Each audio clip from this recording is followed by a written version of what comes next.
పార్వతీదేవి శంకరుని యొక్క సాక్షాత్కారమును అపేక్షించినదై తపస్సు ప్రారంభం చేసింది.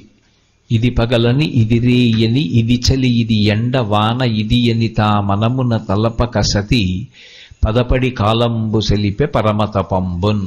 ఆమె ఇది చలి ఇది ఎండ ఇది వాన అని లెక్క చెయ్యకుండా చాలా కాలం పాటు అలా తపస్సు చేస్తూనే ఉంది. చిట్ట చివరికి ఆహారంగా తీసుకుంటున్నటువంటి ఆ ఆకులను కూడా తీసుకోవడం మానేస్తే ఆమెకు అపర్ణ అని పేరు వచ్చింది.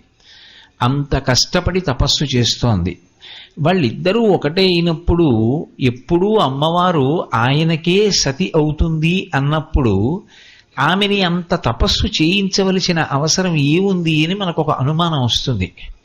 శంకరాచార్యులు వారు శివానంద లహరి చేస్తూ ఒక మాట అంటారు, వటుర్వా గేహీవా ఇతిరిపి జటీవా తదితరో నరోవా యక్కశ్చిద్భవతు భవకింతేన భవతి యదీయం హృత్పద్మం యది భవదధీనం పశుపతేః తదీయస్త్వం శంభో భవసి భవభారంచ వహసి.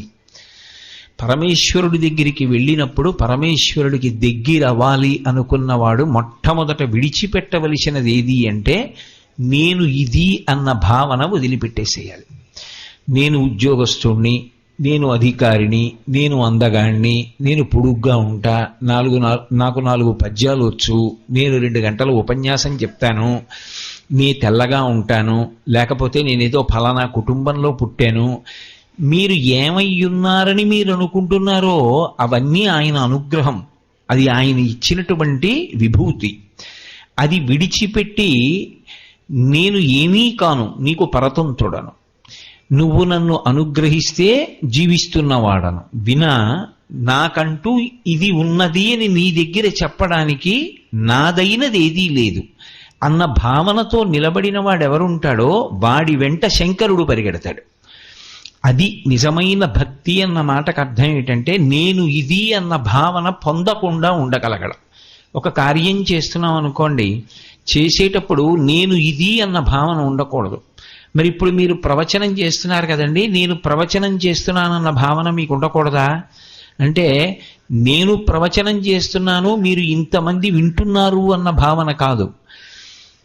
నేను ప్రవచనము అనబడేటటువంటి వాగ్స్వరూపమైనటువంటి పుష్పములను పరమేశ్వరుని యొక్క పాదార విందముల యందు ఒక 2 గంటల పాటు సమర్పించుకుంటున్నాను. దానికి ఈశ్వరుడు నన్ను అనుగ్రహించి నువ్వు మిగిలిన వారికన్నా కూడా ఒక విశేషమైనటువంటి పుష్పాన్ని సమర్పించు. చాలామంది వినడంలో కుతూహలం ఉంటుంది, చాలా తక్కువ మంది మాట్లాడతారు. అందున సభాప్రవేశం చేసి సభలో ఎందరో కూర్చునుండగా మాట్లాడేటటువంటి అదృష్టాన్ని తక్కువ మంది పొందుతారు. అలా మాట్లాడగలిగినటువంటి అదృష్టం పొందడం అంటే నాకు చాలా మంచి పువ్వులైన ఇచ్చాడు. మంచి పువ్వుల దగ్గరున్నప్పుడు నేను ఎంత సంతోషంతో పూజ చేసుకోవాలి. అవి నా పువ్వులు మాత్రం కావు. నేను ఎందుకంటే ఏ చెట్టు నేను నాటలేదు, ఏ చెట్టు పువ్వు నేను పూయించలేను. నా శక్తితో చెట్టు పువ్వు పూస్తుందా? అది ఈశ్వర విభూతి. ఆయన నా చేత ఒక 2 గంటలు వాక్సుమములను సమర్పించుకో, నీకు నేను ఒక విభూతినిచ్చాను, ఒక 2 గంటలు తపస్సుగా నీ మాటలను పువ్వులుగా సమర్పణం చేయి అన్నాడు అనుకోండి. ఇంతమంది ఉంటే నేను అలా సమర్పించగలను అని నేను అన్నాను అనుకోండి, నా యందు అహంకారం ఉందని గుర్తు. అబ్బే, నాకు సభలో 4000 మంది ఉంటే మాట్లాడతానండి, 40 మంది కూర్చుంటే నాకు చాలా చిన్నపుచ్చుకుంటాను, 40 మందికి ప్రసంగం చేయడం ఏమిటి అన్నాను అనుకోండి. నువ్వు పూజ చేసుకోవడానికి నీ చుట్టూ ఇంతమంది కూర్చుంటే పూజ చేస్తావా? ఎంతమంది ఉండాలి పూజ చేయడానికి? నీకు పరమేశ్వరుడికి మధ్య అనుబంధం అది, అంతే. భాగవతాన్ని అంతటినీ ఎవరికి చెప్పారు? ఒక్క పరీక్షిత్తుకు చెప్పాడు శుకబ్రహ్మ. ఆదిత్య హృదయాన్నంతటినీ ఎవరికి చెప్పారు? ఒక్క రామచంద్రమూర్తికి అగస్త్యుడు ఉపదేశం చేశాడు. భగవద్గీతనంతటినీ ఎవరికి చెప్పారు? కేవలంగా అర్జునుడికి కృష్ణ పరమాత్మ చెప్పారు. నువ్వు ఎంతమంది వచ్చారని ఉపన్యాసం చెప్పడం కాదు, నువ్వు తరించడానికి 2 గంటలు ఈశ్వరుడు అవకాశం ఇచ్చాడు. ఆ 2 గంటల తపస్సుని తపస్సుగా నిర్వర్తించు. నేను ఇది అన్న భావనతో నువ్వు కూర్చోకు. ఇది చేసుకోవడానికి అవకాశం ఇచ్చి నన్ను తరింపచేస్తున్నాడన్న భావన పొందితే అది ఈశ్వరుడికి దగ్గరవడానికి కారణం బాహ్య సౌందర్యం కాదది, అది అంతఃసౌందర్యం అవుతుంది. శివుడు దీన్ని చూస్తూ ఉంటాడు. సాధారణంగా నాబోటిగాడు బాహ్య సౌందర్యం చూస్తాడు. వాళ్ళు బలంగా ఉన్నారా, బలహీనంగా ఉన్నారా, వాళ్ళకి డబ్బు ఉందా, వాళ్ళకి డబ్బు లేదా, వాడు అధికారి కాడా, ఇటువంటివన్నీ నాబోటిగాడు చూసేవి. పరమేశ్వరుడికి ఎవడు ఏదైనా అది ఆయన వలన అయ్యాడు తప్ప అలా అవడం ఆయన అనుగ్రహం లేకుండా అయిన వాడు మాత్రం సృష్టిలో ఎవడూ లేడు. అసలు ఆ శరీరం ఉందంటే ఆయన అనుగ్రహం కదా. అయినప్పుడు ఇంకా శరీరం ఓ పదవిని పొందింది అంటే ఆయన అనుగ్రహం వినా ఎలా అవుతుంది? అయ్యే అధికారం లేదు. అందుకే శంకరుడికి భక్తుడు అవ్వాలి అంటే ఉండవలసిన ఏకైక లక్షణం ఏమిటంటే ఆయన వినా నాకున్నది ఏదీ లేదు. ఇది 10 మాటలు పైకి చెప్పక్కర్లేదు, లోపల మాత్రం ఎప్పుడూ ఆ భావన ఎందే ఊంచుకుని ఉండాలి. ఇప్పుడు ఇది ఆయన అనుగ్రహం. ఒకడు నమస్కారం పెట్టాడనుకోండి, ఆయన గురించి చెప్పాను కదూ అందుకు. నా గురించి చెప్తే ఎవడు పెడతాడు? కోటేశ్వరరావు గారు తన గురించి చెప్తున్నారట అంటే మీలో 10 మంది వస్తారా? రారు. మీరందరు ఇంత కష్టపడి ఇంత దూరం ఇంతంత ప్రయాణాలు చేసి వచ్చి ఎందుకు కూర్చుంటున్నారు? నేను పార్వతీ కళ్యాణం చెప్తున్నాను కాబట్టి. నేను అలా నడిచి వెళ్ళిపోతుంటే మీరు నాకు నమస్కారం చేస్తారు. నేనెవరో మీకు తెలియదు, నేను ఎక్కడుంటానో తెలియదు, నాకెంతమంది బిడ్డలో మీకు తెలియదు, నేనేం సంపాదించానో మీకు తెలియదు, సంపాదించలేదో మీకు తెలియదు, నా జీవన విధానం ఏమిటో మీకు తెలియదు. అయినా నేను కనపడితే నమస్కారం పెడతారు. మీ చిన్న చిన్న పిల్లల్ని కూడా అడిగదిగో ఆయన దగ్గరికి వెళ్ళి దండం పెట్టని పరిగెత్తించి పంపిస్తారు. అవన్నీ నా కొరకే అనుకుంటే అంతకన్నా అర్థం లేని విషయం ఇంకోటి లేదు. నేను ఆయన గురించి చెప్తున్నాను కాబట్టి ఆ విలువ వచ్చింది. ఒక పువ్వు పరమశివుడి పాదాల మీద పడింది అనుకోండి, ఆయన పల్లకీలో వెళ్ళిపోతుండగా అది కింద పడితే కళ్ళకద్దుకుని తల మీద ఎట్టుకుంటారు. అది ఒక శవం మీద ఉందనుకోండి, కింద పడినా అది పారిజాతం అయినా ఎవ్వరూ దాన్ని కాలితో కూడా తొక్కరు, ఎవ్వరూ ముట్టుకోరు, తీసి తలలో పెట్టుకోరు. దేని వలన వచ్చింది అంటే అదిగో ఆయనతో ఉన్నటువంటి అనుబంధము చేత వచ్చింది తప్ప ఇంకొక కారణం ఉండదు. ఇది తపస్సు. ఈ పరిశీలనం పార్వతీదేవిని చేయడం ఆవిడికి లేదని కాదు, మనకి చెప్పడానికి. నేను దేనికి వశుడనవుతానో తెలుసా? దీనికి వశుడనవుతాను తప్ప బాహ్య సౌందర్యానికి ఆయన వశపడాలంటే ఈ సృష్టిలో పార్వతీదేవి కన్నా అందగత్తె వేరొకటి లేదు. ఆమెయే సౌందర్య రాశి. ఆ మాట నేను అనకూడదు. నిజానికి ఎందుకు అనకూడదు అంటే దానికి ఒక కారణం ఉంది. ఆవిడెవరు? అమ్మ అందం కొడుకు ఎంచుతాడా? మా అమ్మగారు చాలా బాగుంటారండి, మా అమ్మగారి బుగ్గలు తెల్లగా ఉంటాయండి, మా అమ్మగారు నవ్వితే బుగ్గలు ఎర్రపడతాయండి అని కొడుకు అనొచ్చా? కొడుక్కి అమ్మ అందం అంటే ఏమిటంటే ఆవిడ అమ్మతనమే అందం, అంతే. మా అమ్మ 96 ఏళ్ళు వచ్చి ఒడ్డు ముడతలు పడిపోనివ్వండి, అమ్మ అందమే, సౌందర్యం, ఆమె రక్షణ శక్తి. ఎప్పుడూ బిడ్డల గురించి ఆవిడ పొందే పరివేదన. కాబట్టి అమ్మ అందం ఎంచచ్చా? ఎంచకూడదు. నేను అనొచ్చా? అనకూడదు. మరి అనడం ఎందుకు? గతి లేక. శివవైభవాన్ని చెప్పవలసి వచ్చింది కాబట్టి ఆ మాట అనడం తప్ప ఆ మాట నిజానికి నేను అనకూడదు. కాబట్టి బాహ్యంలో అందము అంటే ఆవిడే అందం. ఎందుచేత అందం? ఆవిడ అందమే లోకమునందు ఎందులోకైనా ప్రవేశిస్తే అందమవుతుంది. లేని నాడు అసలు అది అందమే కాదు. ఈ మాట నేనంటలేదు, శంకరాచార్యులు వారు అన్నారు సౌందర్యలహరిలో. హరిస్వామారాధ్య ప్రణత జన సౌభాగ్య జననీం పురాణారీ భూత్వా పురరపిమపి క్షోభమనయత్ స్మరోపిత్వా నత్వా రతినయన లేహ్యేన వపుషా అన్నారు. శ్రీ మహావిష్ణు అంతటి వారు మోహిని రూపాన్ని పొంది దేవతల్ని రాక్షసుల్ని కూడా మోహింపచేశారు అంటే అంతటి అందం ఎలా పొందారు అంటే అమ్మవారిని ఉపాసన చేసి, తన చెల్లెలు నారాయణీ ఉపాసన చేత నారాయణీ సౌందర్యాన్ని నారాయణుడు పొంది అంతటి అందం పొందాడని శంకర భగవత్పాదులు నిర్ధారించారు. అయినప్పుడు ఆమె అందం శంకరుణ్ణి ఆకట్టుకోవడానికి చాలదా? చాలదు. ఎందుకు చాలదు అంటే అంతఃసౌందర్యము చేత కట్టబడతాడు. అందుకే ఒక తిన్నడికి లొంగాడు, ఒక కక్కయ్యకి లొంగాడు. ఇప్పటికీ జానపదులేమి నా చిన్నతనంలో మా అమ్మగారు వాళ్ళు కూడా సుప్రభాతం, శ్రీశైల సుప్రభాతం పాడేవాళ్ళు గారు. అది మా అమ్మమ్మ గారు వాళ్ళ అవ్వు పాడుతుండేవారు. ఏదో ఒంటి చర్మము తీసి చెప్పులు కుట్టి నాకయ్య వచ్చేను మేలుకో మేలుకో జగదీశ మేలుకో పరమేశ మేలుకుని మమ్మింక ఏలుకో అని ఆ శివభక్తుల యొక్క చరిత్ర ఒక్కొక్క వాక్యం చెప్తూ వాళ్ళ వైభవాన్ని చెప్తుండేవారు. నాయనార్ల చరిత్ర అంతా అదే కదూ, 63 మంది నాయనార్ల చరిత్ర అదే. ఆయన భక్తికి వశపడతాడు తప్ప బాహ్య ఏ ఆడంబరమునకు ఆయన వశపడేవాడు కాడు. అసలు మీకు నేను ఒక రహస్యం చెప్పాలంటే, భక్తి పండితే ఏమవుతుందంటే నువ్వేం అవుతున్నావన్నది పోయి నువ్వు ఏమయ్యున్నావన్నది తెలుస్తుంది. నేను ఏమవుతున్నానన్నది నిమిష నిమిషానికి మారిపోతూ ఉంటుంది. ఇప్పుడు ఇక్కడికి వచ్చాక ప్రవచనం చేస్తున్నా, అయిపోయాక నేను వెళ్ళిపోయాను అనుకోండి, నా విడిదికి పలహారం చేస్తాను, అప్పుడు నేను ఓ భోక్త తింటున్నవాడిని. ఆ తర్వాత నిద్రపోతా, ఆ తర్వాత నిద్రలేస్తా, ఆ తర్వాత ఏదో సంధ్యావందనం చేస్తా, ఆ తర్వాత మళ్ళీ పలహారం చేస్తా, ఆ తర్వాత ఏదో పేపర్ చదవచ్చు. అనేకం అయిపోతున్నా, ఒక్కొక్కసారి ఒక్కొక్కటి అయిపోతున్నా. అయిపోతున్నవేవో అవేవీ నీవు కాదు. ఏది అయి ఉన్నావో అది నువ్వు. ఏది అయి ఉన్నావో ఆత్మవై ఉన్నావు. ఏది అయిపోతున్నావో, ఏది మారిపోతున్నావో అది నువ్వు కాదు. Becoming is not permanent, being is permanent. Being ఎప్పుడూ అలాగే ఉండుట మారనిది, అది ఆత్మ. ఎప్పుడూ మారిపోతూ ఉండడం అవస్థ. భక్తి యొక్క చిట్ట చివరి స్థితి ఏమిటి అంటే, మారిపోతున్నది నువ్వు కాదు, ఇన్ని మార్పులకు ఆధారమై మారక ఉండిపోయినదేదో అది నువ్వు అని తెలుస్తుంది. అయినప్పుడు అవి నువ్వు కాదని తెలియబడడానికి ఆధారమైన వాడికి నువ్వేమై ఉన్నావో ఆయనకి చెందినవాడు అవ్వడానికి కారణం ఎలా అవుతుంది? ఒక్కనాటికి అవదు. నేను ఇది కాబట్టి ఆయనకి చెందినవాడనన్న మాట ఎలా అన్వయం అవుతుంది? అది తెలియక ఎవరైనా అన్నారనుకోండి నవ్వి ఊరుకోవాలి. మీరు బాగా చెప్తారండి అన్నారనుకోండి నవ్వి ఊరుకోవాలి. నేను బాగా చెప్పడం ఏంటి? ఇది బాగా చెప్తుందా? నేను చెప్తే గట్టిగా చెప్తుంది, వాళ్ళు లోపల చెప్తే ఇది చెప్తుంది. కాబట్టి దానికి ఏ ఆడంబరాలు కోరదు. అదిగో ఆ స్థితికి వెడితే శివుడికి దగ్గరైనాడు అంటారు. అది మనకి నేర్పాలి. అందుకు ఆవిడ తపస్సు చేసి, అంతేగాని ఆవిడికి తపస్సు అవసరం ఏముందండి? నిజానికి ఆవిడికి ఏం తపస్సు అవసరం లేదు. కానీ మనకి పాఠం నేర్పుతూ ఉంటుంది పురాణం. ఇలా బ్రతుకు సుమా నేర్పుతూ ఉంటుంది. కాబట్టి ఆ తల్లి బాహ్యముతో సంపర్కమును కోల్పోయింది.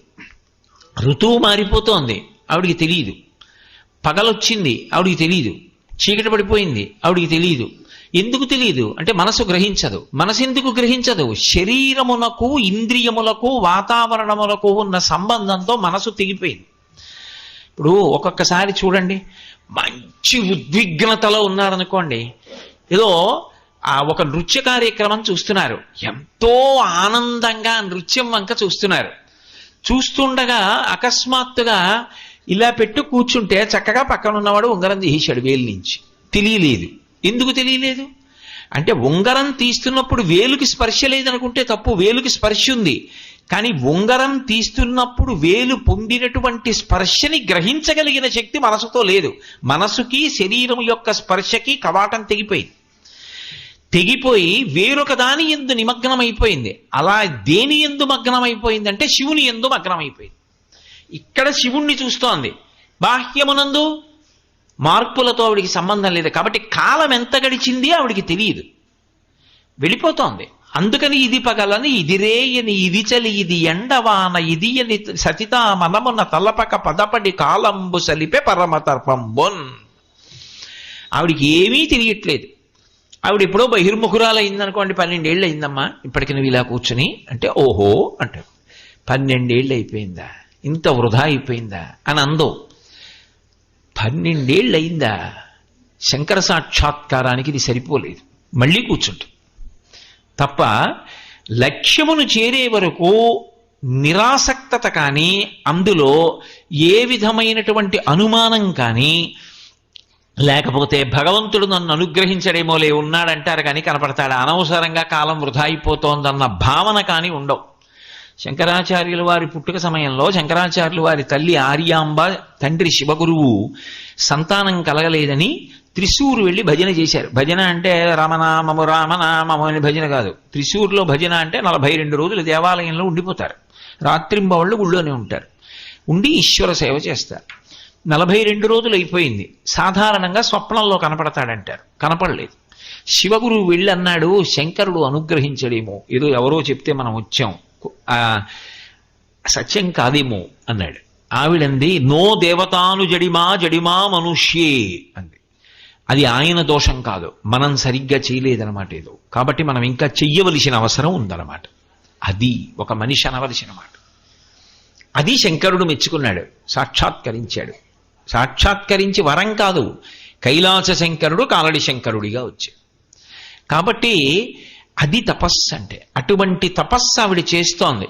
ఇప్పుడు ఆవిడకి మనసులో ఎక్కడైనా నిజమేనేమో, నేనేమో పొరపాటు పడ్డానేమో, నేను ఆయన కోసం తపస్సు ఏమిటి, ఆయనతో పెళ్ళి ఏమిటి అన్న భావన ఎక్కడైనా చిన్న నిరుసుందనుకోండి, విసిరితే మంట అవుతుంది కాదు.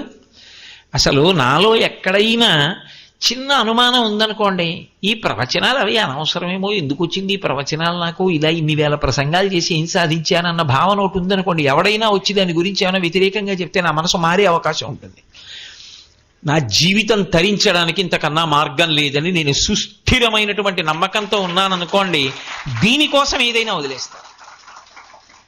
ఆ ఘర్షణ ఒక్కొక్కసారి ఈశ్వరుడు ఏం చేస్తాడంటే దేని వైపు మొగ్గుతావని పరీక్షిస్తాడు. అప్పుడు ఆ పరీక్ష దేనికంటే నా ధృతిని బాగా నిలబెట్టుకోవడానికి పనికొస్తుంది.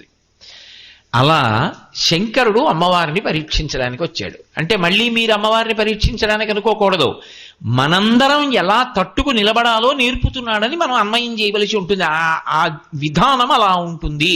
అది ఆమె యొక్క మొక్కవోని కృతనిశ్చయాన్ని ప్రకటనం చేయడానికి మార్గముగా నిర్దేశించాడు ఆయన. అందుకొచ్చాడు. వచ్చి అది కూడా వచ్చినప్పుడు ఎలా వచ్చాడు, శంకరుడిగా వచ్చాడు అనుకోండి, కథ పూర్తయిపోయింది. అందుకని శంకరుడిగా రాలేదు, రాకుండా ఒక బ్రహ్మచారిగా వచ్చాడు. బ్రహ్మచారి వచ్చాడనుకోండి, ఒక మర్యాద ఉంటుంది. వటువు ఉపనయనం చేసుకున్నవాడు, గాయత్రి చేసుకునేటటువంటి బ్రహ్మచారి ప్రభువు దగ్గరికి వెళ్ళినా సరే వెంటనే ప్రభువు లేచి నిలబడి ఆదరించాలి. అందుకే కదా బలిచక్రవర్తి అంతటి వాడు యజ్ఞం చేస్తున్నప్పుడు శ్రీ మహావిష్ణువు వటువుగా సభాప్రవేశం చేస్తే, వడుగా ఎవ్వరివాడవెవ్వడవు సంవాసస్థలం వెయ్యది ఎడకున్ నీ వరుదించుటం సఫలమయ్యన్ వంశమున్ జన్మమున్ కడు ధన్యాత్ముడనైతి. నా కోరికల్ కడతీరెన్ ఈ మకంబు యోగ్యంబయ్య సుహృతంబులయ్య శిఖులున్ కళ్యాణమి కాలమున్ అన్నాడు. ఇంట్లో బ్రహ్మచారి ఉండడం, బ్రహ్మచారి రావడం అంత గొప్పవి, అంత చక్కటి విశేషం అది. అయినప్పుడు బ్రహ్మచారిగా వచ్చాడు. బ్రహ్మచారి అంటే ఎప్పుడూ సంతతము విద్యాభ్యాసం చేస్తుంటాడు తప్ప ఆయన దగ్గర అక్కర్లేని విషయముల యొక్క ప్రతిపాదన ఉండదు అని విశేషం. కాబట్టి ఇప్పుడు బ్రహ్మచారి రూపంగా వచ్చాడు, మహాతేజోవంతుడైన బ్రహ్మచారి. కాబట్టి అమ్మవారు ఆ బ్రహ్మచారికి స్వాగతం పలికింది. లోపలికి వచ్చాడు. ఆవిడ బహిర్ముఖమై ఉన్నది ఆ సమయంలో. స్వాగతం పలికింది, వచ్చాడు, కూర్చున్నాడు. కూర్చుని ఆ వచ్చినటువంటి వాడు ఎంత అందంగా ఉన్నాడంటే, తనరు ముమ్మారు చుట్టిన దర్భముంజితో ఫలంతి గోచితోడ వెలుప ఆ మొలనున్న ధవళంపు ముద్దుపేలికతోడ ఇమ్మైన కృష్ణాజి నమ్ముతోడ వెలుపల పెట్టిన విలిజన్నిదముతోడ రమ్యభస్మ త్రిపుండ్రములతోడ అక్షమాలికతోడ ఆ చిన్న కూకటి జుత్తుతోడ మేధావి బొట్టుతోడ ఎడమ కేల తనదు దండంబు వ్రేల ఉంగరంబును దర్భయును వెలుంగ గుడుగు చేతపట్టి వడుగు కుర్రడై చలుతించే శూలిమంచుకొండ చూలికడకు. బ్రహ్మచారి యొక్క అందం ఎలా ఉంటుందో వర్ణించారు. ఆయన వచ్చేటప్పుడు తనరు ముమ్మారు చుట్టిన దర్భముంజితో కొమ్మరంగు పలంతి గోచితోడా, దర్భలతో నెయ్యబడినటువంటి ముంజి దాన్ని ఆ నడుం చుట్టూ 3 మాటలు చుట్టుకుంటారు. 3 మాటలు చుట్టి మొలత్రాళ్ళ వేసుకుంటారు. అదంతా దీనికి అంటే బ్రహ్మచర్యంలో ఆ వీర్యశక్తి, తేజోశక్తి అధోముఖంగా క్షయం అవ్వకుండా ఊర్ధ్వముఖ చలనం చేసి ఓజోశక్తిగా మార్చడానికి శాస్త్రం ప్రతిపాదించినటువంటి రక్షణ కవచం. అందుకని ఆ దర్భ పెట్టుకుని గోచి పెట్టుకుని ఉన్నాడు. అది తేజోరక్షణం. అందుకే పంచకట్టు తేజోరక్షణము అని. పంచకట్టు ఎందుకు కడతారు అంటే అంచులు మడిచి గోచీ పెట్టారంటారు. వికచ్చ అనుత్తరీయశ్చ నగ్నశ్చ అవస్త్రయేవచ అని. పవిత్ర కార్యంలో ఉన్నాడు అంటే లుంగి కట్టుకుంటే సరిపోదు, గూడకట్టు అంటారు. అప్పుడు అది ఈశ్వరారాధన కొరకు సరిపోదు. ఈశ్వరారాధనకు సరిపోవాలి అంటే ఖచ్చితంగా గోచీ పెట్టి వెనక నుంచి తీసి గోచీ పెట్టుకుంటేనే భగవదారాధనకు పనికొస్తాడు తప్ప అలా కట్టుకోకపోతే నగ్నశ్చ అవస్త్రయేవచ పటలపన్నంలో వేదం చెప్పింది. అలా కట్టుకోకపోతే వాడు నగ్నంగా వస్త్రం లేకుండా మళ్ళీ మళ్ళీ ఆమ్రిడితం వేసింది. అలా ఉండి ఈశ్వరారాధన చేసినవాడు దాని చేత దోషభూయిష్టమైన పూజ చేసిన వాడిగా పరిగణింపబడతాడు అని శాస్త్రం. నీ చెప్పట్లేదు, కావాలంటే వేదంలో పటలపన్నం చూడండి. బ్రహ్మచారి మినహాయింపు. బ్రహ్మచారి అలా కట్టుకోవాలని ఏం లేదు, అలా మడత పెట్టి పంచకట్టి గూచి పెట్టాలి అని ఏం లేదు. ఒక్కొక్కసారి గూడకట్టుగా కూడా కట్టుకుంటారు. ఏకవస్త్రధరోధన్ వీచికి కనకమాలయ అని రామాయణం రాముడి గురించి.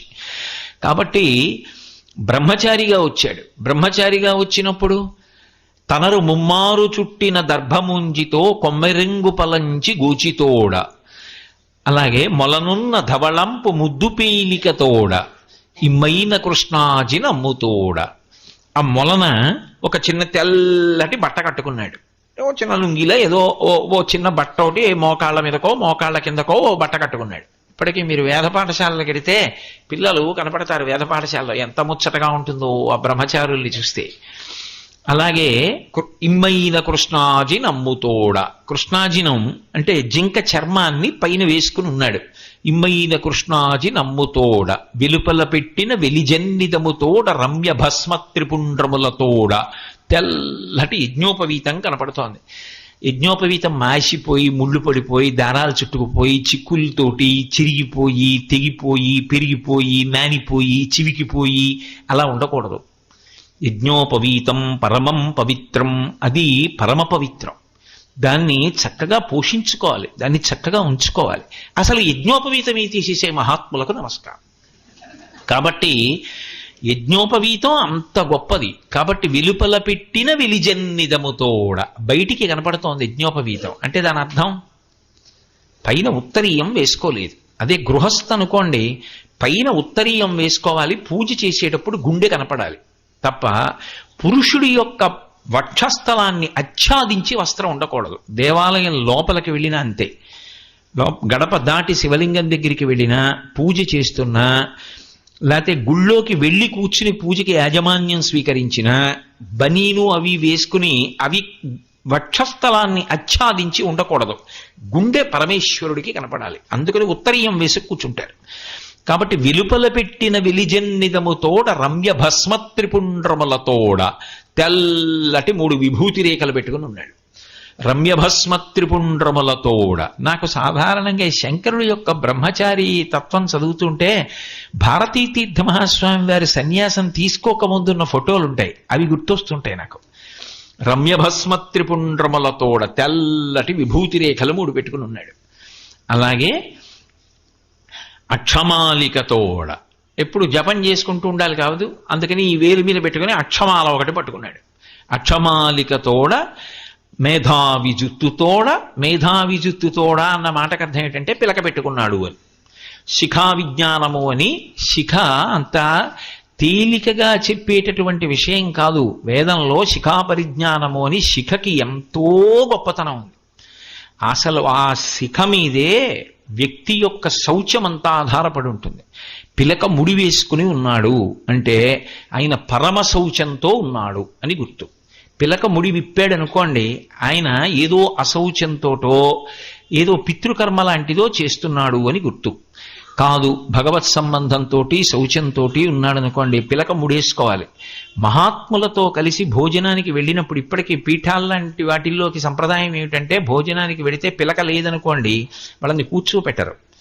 దర్భ కట్టి ఇక్కడ ఆ దర్భకి ముడేస్తారు. ఆ శిఖకి ముడి లేకుండా ఉంటే తేజస్సు రక్షింపబడదు, ఆయుర్దాయము రక్షింపబడదు అని. శిఖకి ముడి వేసుకుని శిఖతో ఉండాలి. అది వేదప్రోక్తం. దాని మీద నమ్మకం ఉంటే అది గౌరవం. అబ్బాయి అదేమిటండి అనుకుంటే చంకలో సెగ్గడ్డేస్తే భరిస్తాడు కానీ పిలక్కి ముడేసుకోవడానికి బాధ వస్తుంది.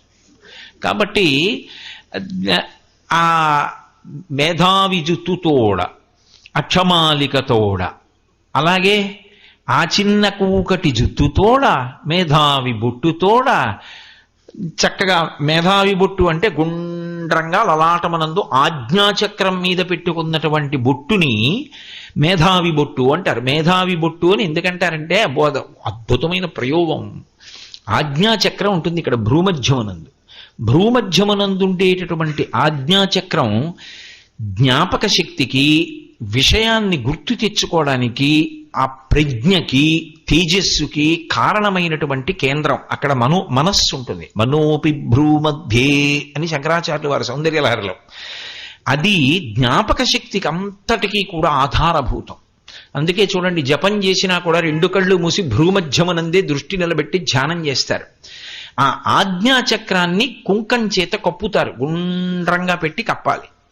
ఆ బొట్టు పెట్టుకుంటే అది తేజస్సుని రక్షిస్తుంది, జ్ఞాపక శక్తిని రక్షిస్తుంది, మేధాశక్తిని రక్షిస్తుంది, దృష్టి దోషాన్ని నివారిస్తుంది. కొన్ని వేల కన్నులు ఒకే ముఖాన్ని చాలాసేపు చూస్తాయి అన్నారనుకోండి, తేజోక్షయం అవ్వకుండా ఉండడానికి ఆజ్ఞాచక్రం మీద బొట్టు పెట్టుకుని ఉండాలి. అది మంగళప్రదత్వం. కాబట్టి ఆ చిన్న కూకటి జుత్తుతోడ మేధావి బొట్టుతోడ, ఎడమకేల తనదు పొడుగైన దండంబు వ్రేల. ఎడమ చేత్తో బ్రహ్మచారి పొడుగాటి కర్ర ఒకటి పట్టుకుంటాడు. ఎందుకు పట్టుకోవాలి అంటే ఈ శరీరాన్ని రక్షించుకోవాలి. గురువుగారు దర్భలు పట్టరారా అంటారు. అరణ్యానికి ఎడతాడు. ఆ దర్భలు కోస్తుంటే చటుక్కు ద్రాక్షపాం అలా వచ్చిందనుకోండి, చేతిలో ఏమీ లేకపోతే ప్రమాదం వస్తుంది. కర్ర చేతిలో ఎందుకు ఉంటుంది అంటే రక్షణ కొరకు ఉంటుంది. రక్షణ ఆ కర్రతో వెంటనే తన శరీరాన్ని కాపాడుకోవలసి వస్తేనే కర్రని ఉపయోగిస్తాడు. కాబట్టి ఆ ఎడమకేల తనదు పొడవైన దండంబు వ్రేల, బాగా పొడుగైనటువంటి కర్ర పట్టుకున్నాడు. ఉంగరంబును దర్భయును వెలుంగ, ఉంగరం లేకుండా ఉండకూడదు. ఉంగరం లేకుండా ఆచమనీయం తీసుకుంటే నిత్తురు ఆచమనీయం తీసుకున్నట్టు. అందుకని ఉంగరం ఉండి తీరాలి. అందుకే కాశికాముద్రయిడిన యుంగరంబుతోడ శాంతరసముప్పు బ్రహ్మతేజంబుతోడ ప్రవరుడయ్యవియచ్చర ప్రవరుడపుడు అని అలసాని పెద్దన గారు మన చరిత్రలో. ఆ ఉంగరం కుడి చేతి ఉంగరపు వేలుకి ఉండి తీరాలి ఆచమనీయం చేయడానికి, లేకపోతే రోజు చేస్తున్న పూజ దోషభూయిష్టమవుతుంది. ఒకవేళ అలా లేదనుకోండి, పవిత్రమైనా కట్టుకోవాలి. నాకు ఉంగరం పెట్టుకునే శక్తి లేదండి, బంగారం కాదు వెండి పెట్టుకో, వెండి కాదు రాగి పెట్టుకో, రాగి కూడా పెట్టుకోలేనండి, దర్భముడేయాలి. దర్భముడేసుకుని పవిత్రం అంటారు, అప్పుడు ఆచమనీయం చేయాలి.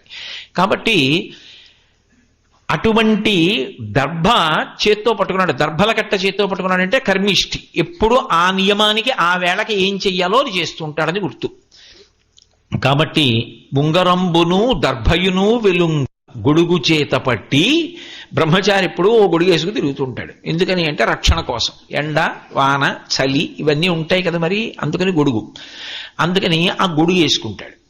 గొడుగో జన్నిదమో కమండలయో నాకున్ ముంజియో దండమో వరుగేనెక్కడ కరుల్ వామాక్షుల శంబులెక్కడ నిచ్చూచిత కర్మమెక్కడ మదాకాంక్షితంబైన 3 అడుగుల మేరయ త్రోమకిచ్చుటది బ్రహ్మాండంబు నా పాదికిన్నంటాడు వామనమూర్తి. అందుకే ఆ గొడుగు పట్టుకుని ఎవరొచ్చింది, చనుదించే శూలి మంచుకొండ చూలి కడకు. మంచుకొండ చూలి అంటే హిమవత్ పర్వత పుత్రి అయినటువంటి హైమవతి దగ్గరికి శూలి వెళ్ళాడు. శూలి అంటే చేతి యందు త్రిశూలమును పట్టుకునేటటువంటి వాడు బ్రహ్మచారిగా మారి వెళ్ళాడు. ఇప్పుడు బ్రహ్మచారిగా వెళ్ళాడు కాబట్టి పార్వతీదేవి ఆహ్వానం పలికింది, కూర్చోబెట్టింది. బ్రహ్మచారి వచ్చాడనుకోండి, నిరంతర గాయత్రి చేస్తాడు, 2 పూట్ల సమిధాదానం చేస్తాడు.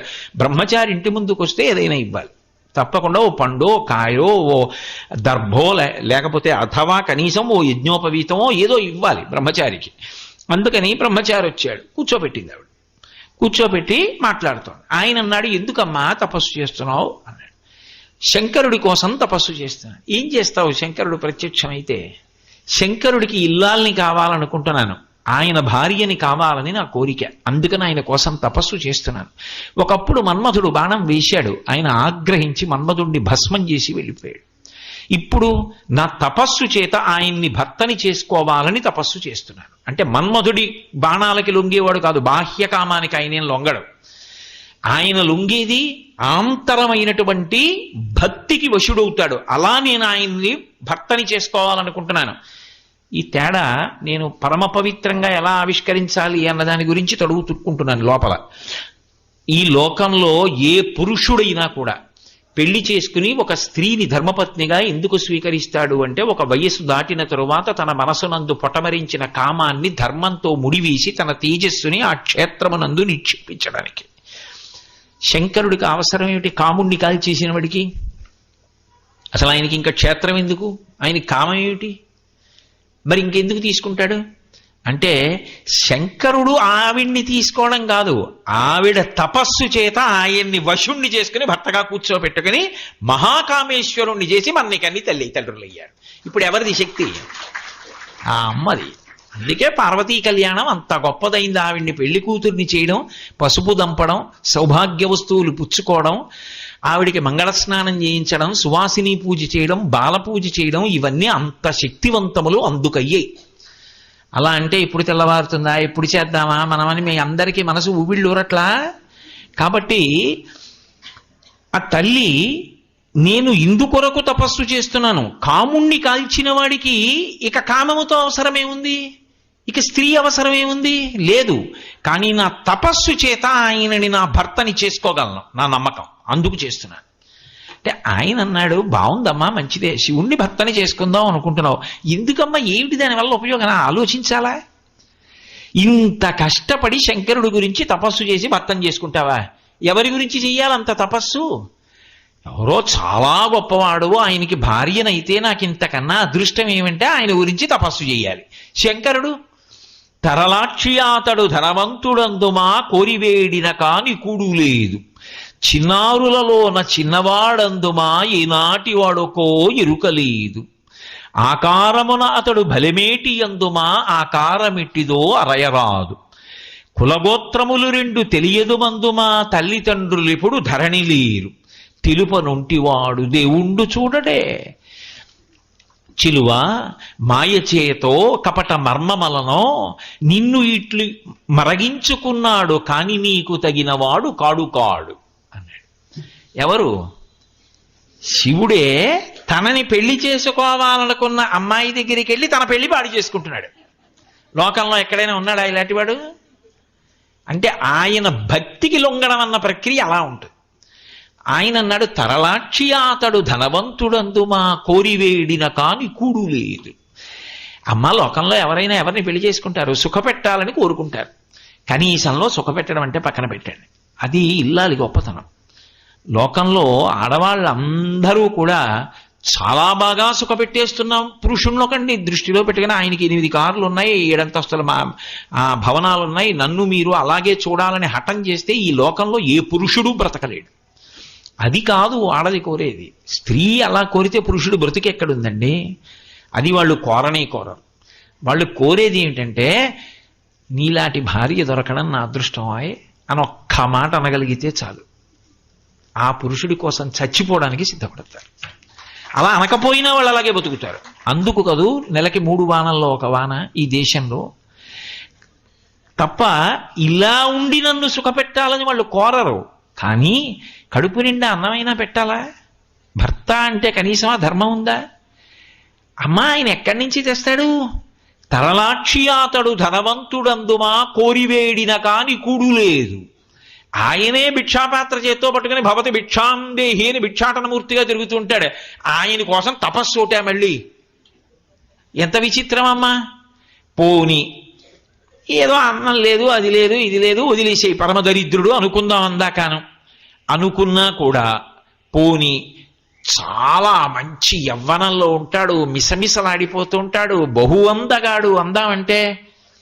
అసలు ఆయన ఎప్పుడు పుట్టాడో ఎవరికి తెలుసు యవ్వనంలో ఉన్నాడని చెప్పడానికి? తరలాక్షి అతడు ధనవంతుడందుమా కోరివేడిన కాని కూడు లేదు, చిన్నారులలోన చిన్నవాడందుమా ఏనాటి వాడుకో ఎరుకలేదు. ఎప్పుడు పుట్టాడో చెప్పిన వాళ్ళు. కాబట్టి అసలు డేట్ ఆఫ్ బర్త్ లేని వాడి ఏజ్ ఎలా తెలుస్తుంది? నీకు తగినవాడో కాడో ఎలా చెప్పడం? 3 పోనీ అది కూడా వదిలి ప్రస్తుతానికి నీ కంటికి నదరగా కనబడ్డాడు అనుకో, బానే ఉంది. కానీ అసలు ఆకారమున అతడు భలే మేటియందుమా ఆకారమెట్టిదో అరయరాదు. అసలు పెళ్లి కొడుకు అంటే ఇదిగోనండి అని ఫోటో చూపించాలా? అసలు పెళ్లి కొడుకండి అంటే 63 లీలామూర్తులు ఓ లింగరూపం. ఏది అసలు పెళ్లి కొడుకు? ఇలాగా ఉంటాడు, ఇలాగా ఉంటాడు, ఇలాగా ఉంటాడు, ఇలాగా ఉంటాడు అంటే ఎలా ఉంటాడు అసలు? ఎప్పుడు ఎలా ఉంటాడు చెప్పు అంటే లింగ రూపంలో ఉంటాడు. అప్పుడు కాళ్ళు చేతులేవి ఆకారమెట్టిదో అరయరాదు.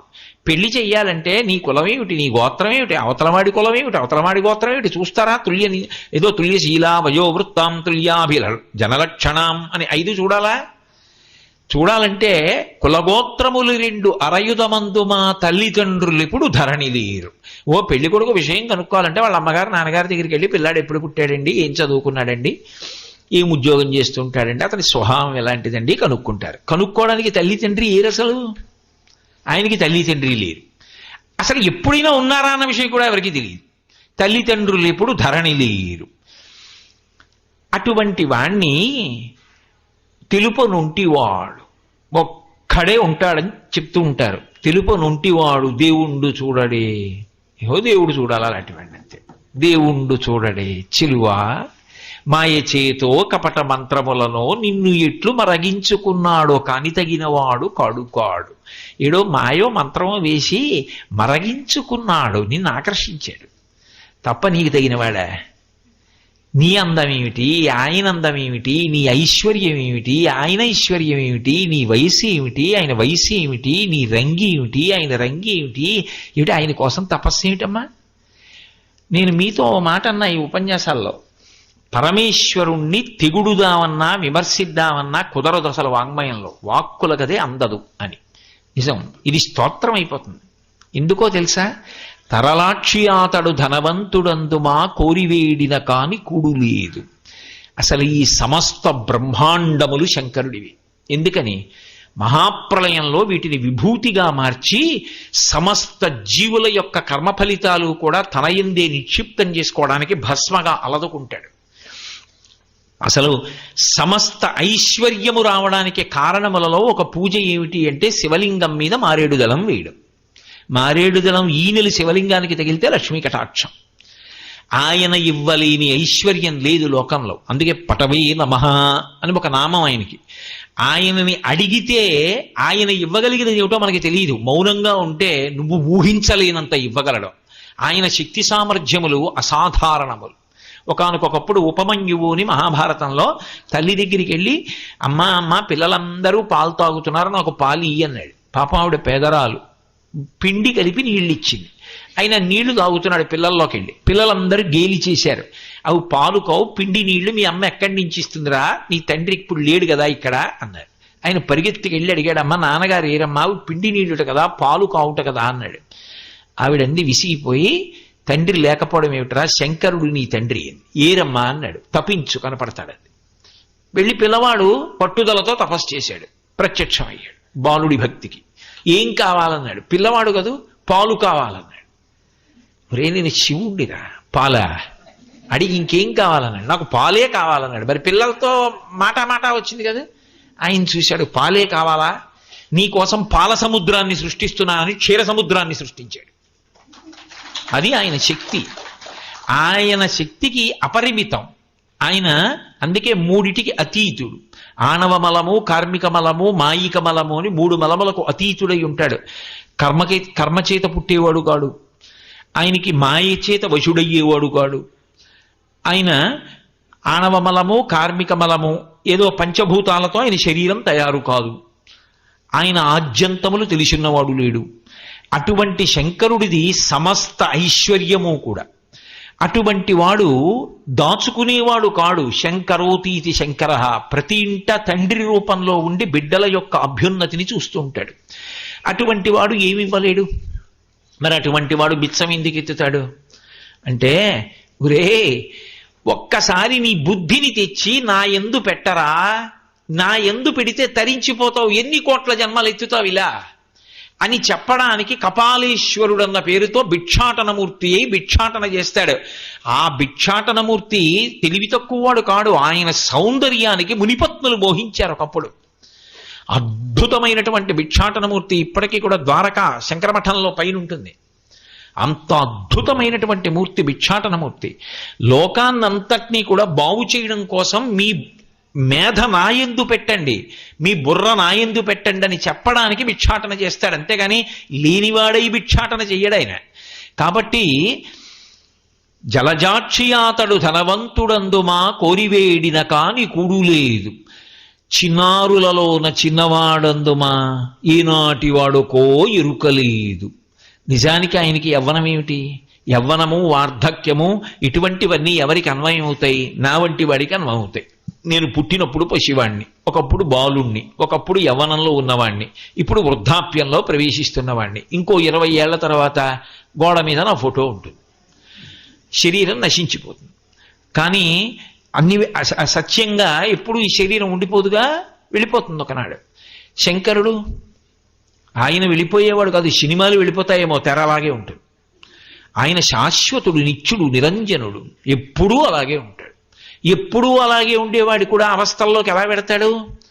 ఆయన ఆజ్ఞ మేరకు సూర్యచంద్రులు ప్రవర్తిస్తూ ఉంటారు. అయినప్పుడు ఆయన సూర్యచంద్రుల గతులకు లొంగిపోతే ఆయన కూడా వయస్సులో మార్పులు వచ్చేసి జుట్టు తెల్లబడిపోయి వార్ధక్యం వస్తుంది. ఆయన శాసనానికి వాళ్ళు తిరుగుతుంటే ఇంకా ఆయన్ని కాలం ఎలా శాసిస్తుంది? ఆయన కాలాతీతుడు. అందుకే బ్రహ్మమస్తకావలి నిబద్ధతే నమ శివాయ అంటారు శంకరాచార్యుల వారు. దో పునుకల పేరు కంఠమన భూరి భుజంగము భూషణంబుగా అనయము భస్మధారణము అద్రి నివాసము మీరు విల్లుగా అనుగుగ దంతి చర్మమును హస్తములందు కపాలచూలములు పడివడిదల్తు శంకర కృపావరు రూపమును ఆశ్రయించదన్నంటారు. ఆయన మెళ్ళో పునుకలమాల ఎవడు ఓ రుద్రాక్షదండ వేయలేదని వేసుకున్నవాడు కాడు. ఆయనకి ఓ బంగారంతో చిన్న రుద్రాక్షలు చుట్టించేవాడే లేడండి లోకంలో. అందుకు కాదు, అన్నీ ఆయనవే అయితే ఇంకా ఆయన కొత్తగా వేసుకోవాలా? ఓ పెద్ద భవంతి ఉంది, ఆ భవంతి యజమాని ఓ చిన్న తువ్వాలు కూడా కట్టుకుని మొక్కకి గొప్పు చేసుకుంటున్నాడు. అయితే అదంతా ఆయనదే ఐశ్వర్యం. నీకు ఆయన ఎలా కనపడితే ఐశ్వర్యం ఆయనదే. ఆయన నువ్వు తోటమాలనుకో, ఇంటి కూలి అనుకో, కానీ అసలు నిజానికి ఆయనే ఆ ఇంటికి ఎంతటికి యజమాని. శంకరుడు అంతే, ఆయన అన్నీ ఆయనవే. కాబట్టి అన్నీ వేసుకోవాలని ఎక్కడుంది? నిరాడంబరంగా అలా ఉంటాడు. ఆయనకి అంతర్ముఖత్వం, ప్రీతి. అలా ఉన్నవాళ్ళంటే ప్రీతి. బాహ్యాడంబరముల యందు ఆయనకి అనురక్తి లేదు. కాబట్టి అటువంటి మహానుభావుడు కనుక కాలమునకు వశపడేవాడు కాడు. దానికి తార్కాణమే ఆయన మెడలో వేసుకునేటటువంటి పుర్రెల మాల. అది ఎక్కడి మాల అంటే, ఈ సృష్టి ప్రారంభం చేసినప్పుడు మొట్టమొదట బ్రహ్మగారిని పుట్టించి ఆయనకి 4 వేదములనిచ్చి వేదములను ఆధారం చేసుకుని ఈ సృష్టి చేయమంటాడు. ఎవరిలోకి వెళ్ళిపోయిందో మహాప్రళయంలో వాళ్ళల్లోంచే కదండి రావాలి సృష్టి అంతా. ఆయనలోకి వెళ్ళిపోతే ఆయనలోంచేనా బయటికి రావాలి? అప్పుడు అసలు సృష్టి ప్రారంభం ఆయన దగ్గర నుంచేనా అయింది? అప్పుడు బ్రహ్మగారికి వేదములనిచ్చి సృష్టి చేయమని చెప్పేటటువంటిది ఆయనేనా? కాబట్టి ఆయన సృష్టిని ప్రారంభం చేస్తాడు. ఎవరిని సృష్టి చెయ్యమని బ్రహ్మ పదవిలో కూర్చోబెట్టాడో ఆయన కూడా కొంత ఆయుర్దాయం అయిపోయిన తర్వాత పడిపోతాడు. పడిపోతే అయ్యో ఇన్ని పుర్రెలతో పాటు ఈయన పుర్రె కూడా బొత్తిగా శ్మశానంలో పడిపోతే ఏం బాగుంటుందని ఓ మర్యాద కోసం దాన్ని తీసి తలపకి చుట్టి మెడలో వేసుకున్నాడు. అలా ఎన్నో పుర్రెలు అయ్యాయి, పెద్ద మాలయింది.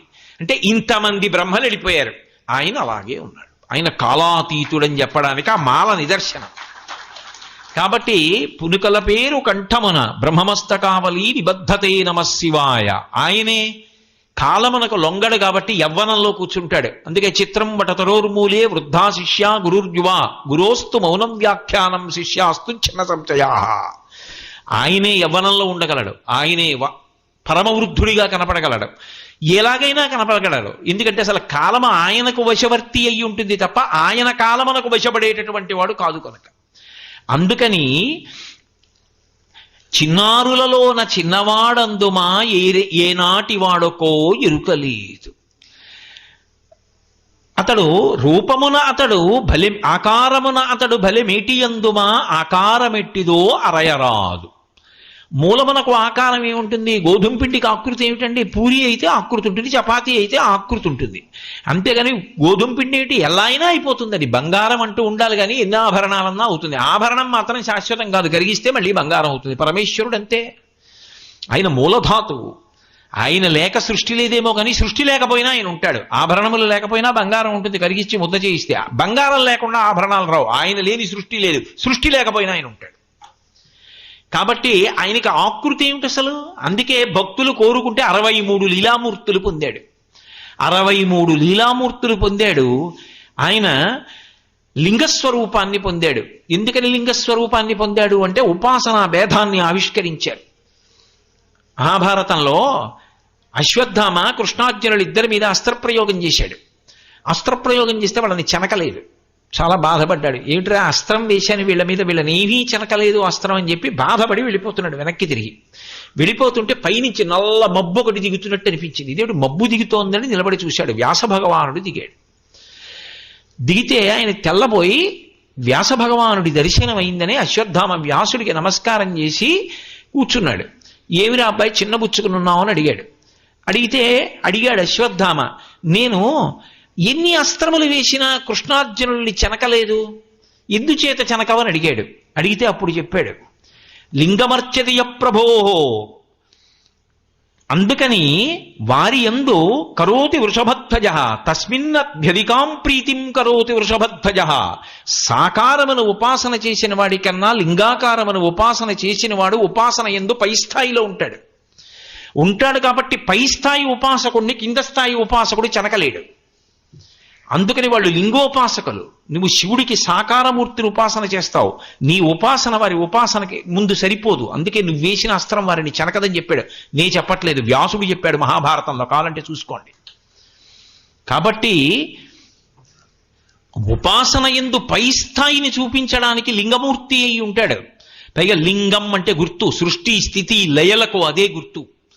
అది కిందకొచ్చేస్తే లింగమైంది.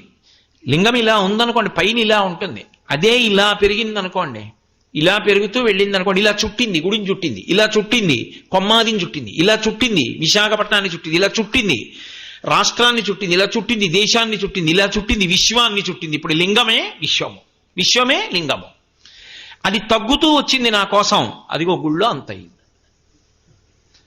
కాబట్టి లింగము అంటే అంతా ఇందులో ఉందో అదే లింగం. అటువంటి స్వరూపి కాబట్టి ఆయనకి ఆకారం ఇది అని చెప్పడం ఎలా కుదురుతుంది అంతటి అద్భుతమూర్తికి?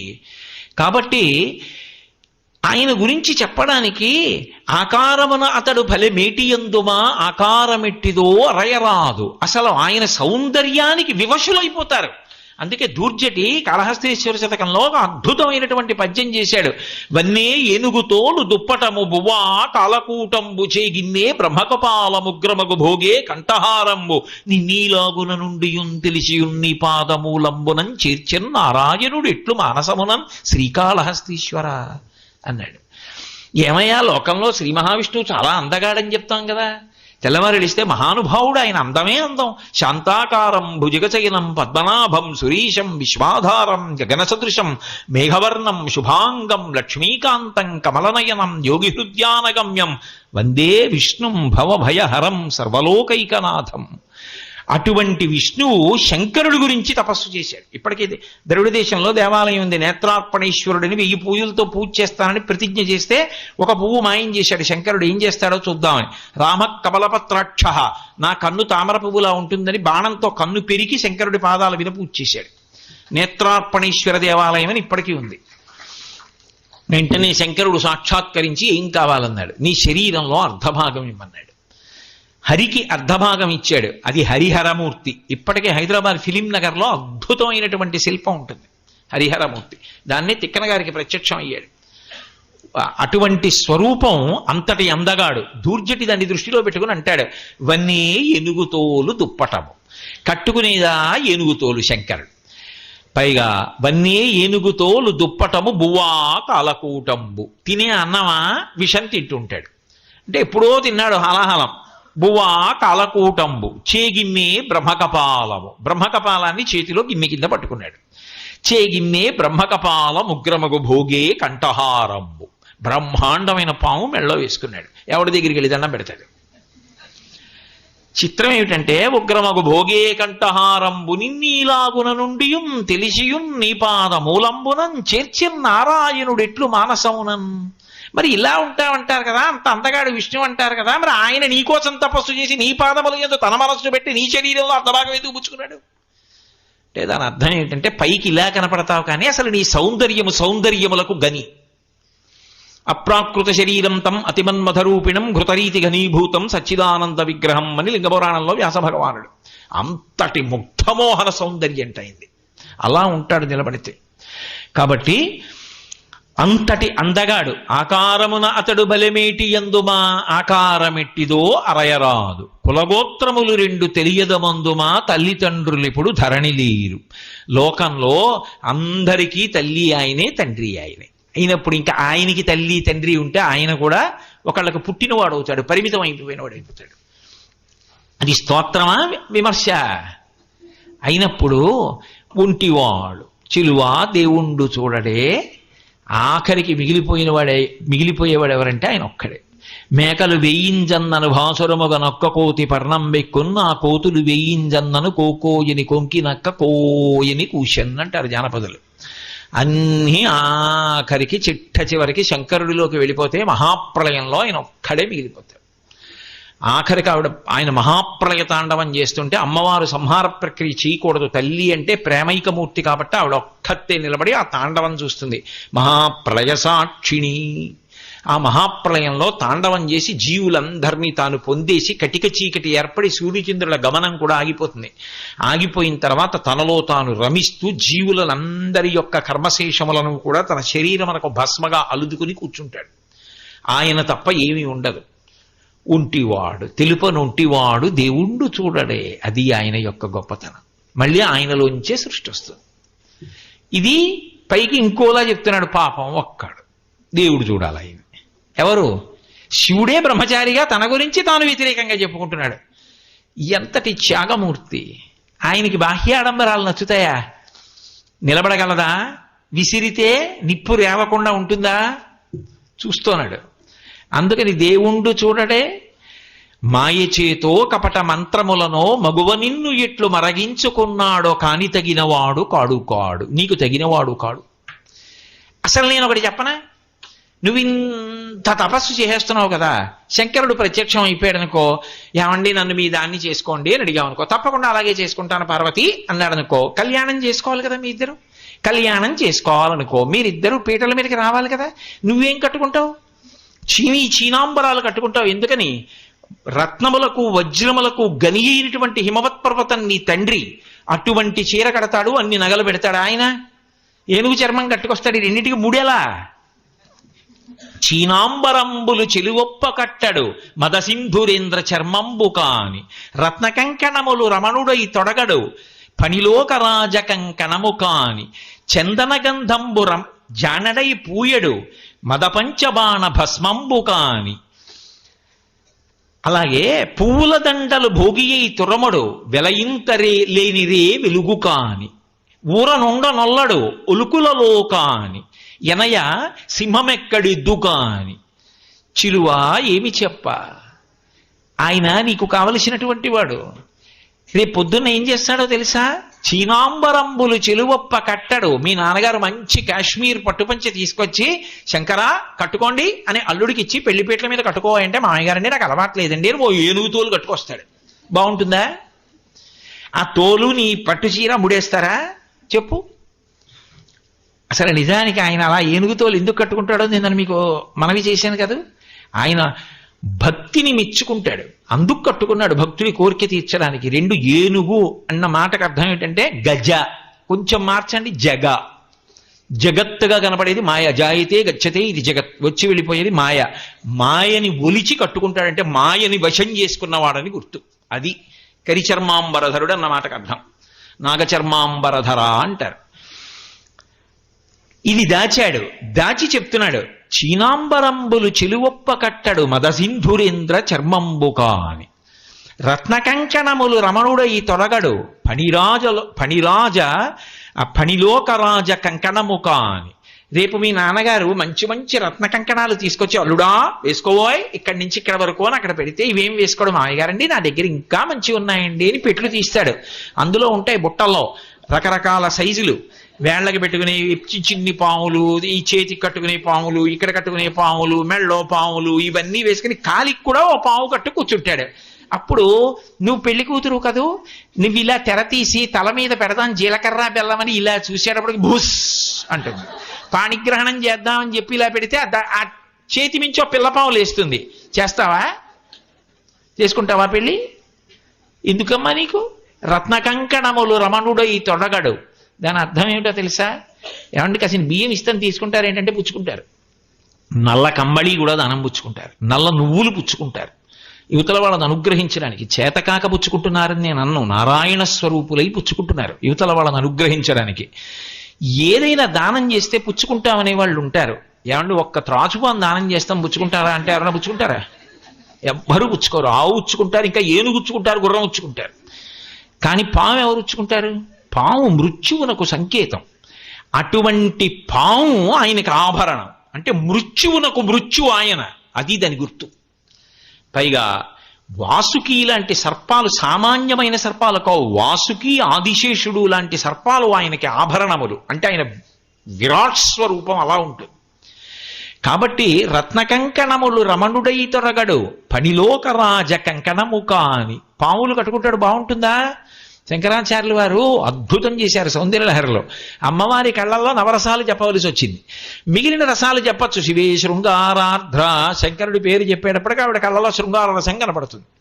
ఏదో ఆవిడ కళ్ళల్లో రోషం కనపడాలి. శంకరుణ్ణి పొగుడుతుంటే నాకు భర్తే అన్నట్టుగా గంగమ్మ ఇలా చూసింది, ఇలా పైకి చూసింది, ఇలా కళ్ళు ఎర్రబడ్డాయిట. ఏమిటో ధరించాడు నిన్నంతే, మంగళసూత్రం నాకు కట్టాడని. ఎంత పార్వతీదేవి అయితే మాత్రం సవతిని ఒప్పుకుంటుంది ఏమిటి? మీకు చెల్లెల్లాంటి దాన్ని అంటే ఎంతమందినైనా ఇంటికి రానిస్తుంది, కానీ ఇంకోలా మాట్లాడితే ఒప్పుకుంటారా? ఒప్పుకోరు కదా. లోకంలో ఏ స్త్రీకైనా అది సహజ విశేషం. కాబట్టి సవతి కదూ గంగమ్మ అలా చూస్తే ఇలా చూసిందిట, కళ్ళు ఎర్రబడ్డాయిట అమ్మవారికి. ఇవన్నీ బాగానే చెప్పారు శంకరాచార్యులు. అమ్మవారు భయపడిందని చెప్పడం ఎలా? ఆవిడ ఆదిశక్తి, ఆవిడ ఎలా భయపడుతుంది? ఆవిడ మహిషాసురాది రాక్షసులను నిర్జించిన తల్లి, ఆవిడ భయపడుతుందా? మరి భయం ఎలా చెప్పడం? అంటే శంకరుడు చమత్కారం చేశారు. ఆవిడ ఎడం పక్కన ఉంటుంది, శంకరుడేమో ఇలా ఆవిడికి కుడి పక్కన కూర్చుని ఉంటాడు, ఆయనకి ఎడం పక్కన కూర్చుని ఉంటుంది ఆవిడ. ఓ సరస్వతీదేవి ఆయన మీద కీర్తనలు చేస్తోంది ఆయన గొప్పతనాన్ని. ఎంతైనా మా ఆయన కదా అని ఇలా అస్తమానం చూసుకుంటే సభలో పిల్లలు బోళ్ళంత మంది ఋషులు వాళ్ళు ఉంటారు. అస్తమానం ఇలా చూసుకుంటోంది అనరు. అందుకని అలా చూడలేక, అలా చూడకుండా ఉండలేక మధ్య మార్గంగా ఏం చేసిందంటే ఆయన చెయ్యిలా పట్టుకుంది. ఎవరికి కనపడదు కదా అని పవిట కొంగు అడ్డు పెట్టి ఆయన చెయ్యి పట్టుకుంది. పట్టుకుంటే ఏదో చల్లగా పాకినట్టు అయింది. ఏమిటా అని ఇలా చూసింది. ఆయన చేతి మీద పాముటి, ఈవిడ చేతి మీద పాముట అలా అంది. హరాహిభ్యో భీత. అప్పుడు నీ కళ్ళల్లో భయం కనపడింది అన్నారు శంకరాచార్యులు. శంకరుడి చేతి పామును అడ్డుపెట్టి అమ్మవారి కళ్ళల్లో భయం కనపడిందని ఆవిష్కరించారు. అద్భుతం శంకర భగవత్పాదుల రచనలు అలా ఉంటాయి. కాబట్టి అమ్మా రత్న కంకణములు రమణుడై తొడగడు పనిలోకరాజ కంకణము కాని చందన గంధంబు జానడై పూయడు మదపంచబాణ భస్మంబు కాని. చక్కగా చందనం పలక మీద చందనం తీసి పట్టుకొచ్చి అలదుకోండి బావగారు అని చెప్పేవారో చెలికెత్తలో వాళ్ళు ఏదో వరుస పెట్టి చక్కగా ఇలా రాస్తున్నారు కూడా. అబ్బాయి నాకు వద్దు అంటాడు. ఎలర్జీయా ఏమి అంటే ఇవి అక్కర్లేదు ఆయనకి. ఏం కావాలి? ఆయన 3వ కంటి మంటతో కాల్ చేసినటువంటి ఆ మన్మధుడి యొక్క బూది తీసి ఒంటికి రాసుకుంటూ ఉంటాడు. ఏమైనా బాగుంటుందమ్మా? శవభస్మ తెచ్చి ఒంటికి రాసుకుని పెళ్లి కొడుకు కూర్చుంటే ఎంత అమంగళకరంగా ఉంటుంది. ఏమిటి అలా ఆయన కావాలి నీకు? నువ్వు కస్తూరి, జవ్వాజి, జాపత్రి ఇటువంటి వాటితో నిండినటువంటి జలములతో స్నానం చేస్తావు. అటువంటి తల్లివి ఆయన కావలసి వచ్చాడా నీకు? పైగా పెళ్లి కొడుకు అంటే మెళ్ళో పూలదండ వేసుకోవాలి. పెళ్లి కొడుకుని చేశాం అంటారు. ఏమీ ఉండదు. వాడి మెళ్ళో పూలదండ ఉండదు, ఏమి ఉండదు. ఏముంటుందంటే వీడియో ఉంటుంది అంతే. అందులో సెల్ ఫోన్లు వచ్చిన తర్వాత ఇంకా ప్రతివాడు ఫోటో తీసేవాడు. పెళ్లికి వెళ్ళడం అంత అన్యాయమైన విషయం లోకంలో ఇంకోటి కనపట్టాల. ఎందుకు వెళ్ళాము అంటే సెల్ ఫోన్ నుండి ఫోటోలు తీసే వాళ్ళ పృష్ఠభాగాలు చూడడానికి వెళ్ళాలంటే. మనం ఇక్కడ కూర్చుంటాం, 100 మంది వేదికను చుట్టూ ఉంటారు. మనం ఏం చేస్తుంటామంటే వాళ్ళ పృష్ఠభాగాలు దర్శనం చేసి కూర్చుంటాం అంతే. అంత అన్యాయమైనటువంటి స్థితిలోకి వెళ్ళిపోయింది వాళ్ళ ప్రపంచం.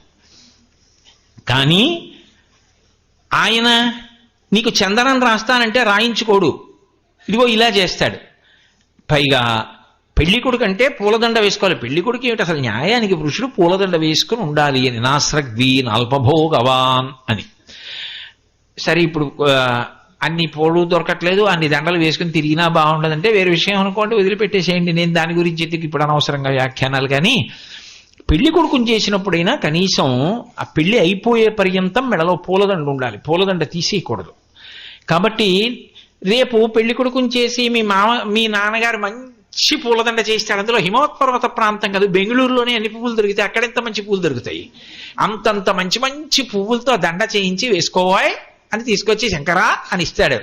ఆయన చక్కగా దండలు అవి వేసుకోడు. మాయగారు వీటి కాంతి కన్నా నా దగ్గర ఇంకోటి ఉందండి అని ఓ చంద్రబింబం ఒకటి తదినాటి చంద్రరేఖ ఒకటి తీసి కొప్పులో గుచ్చుకు కూర్చుంటాడు. ఎలా ఉంటుంది చూసే వాళ్ళకి? పైగా పెళ్ళి అయిపోయింది. ఎవరైనా ఏం చేస్తారు? గృహప్రవేశం చేస్తారు.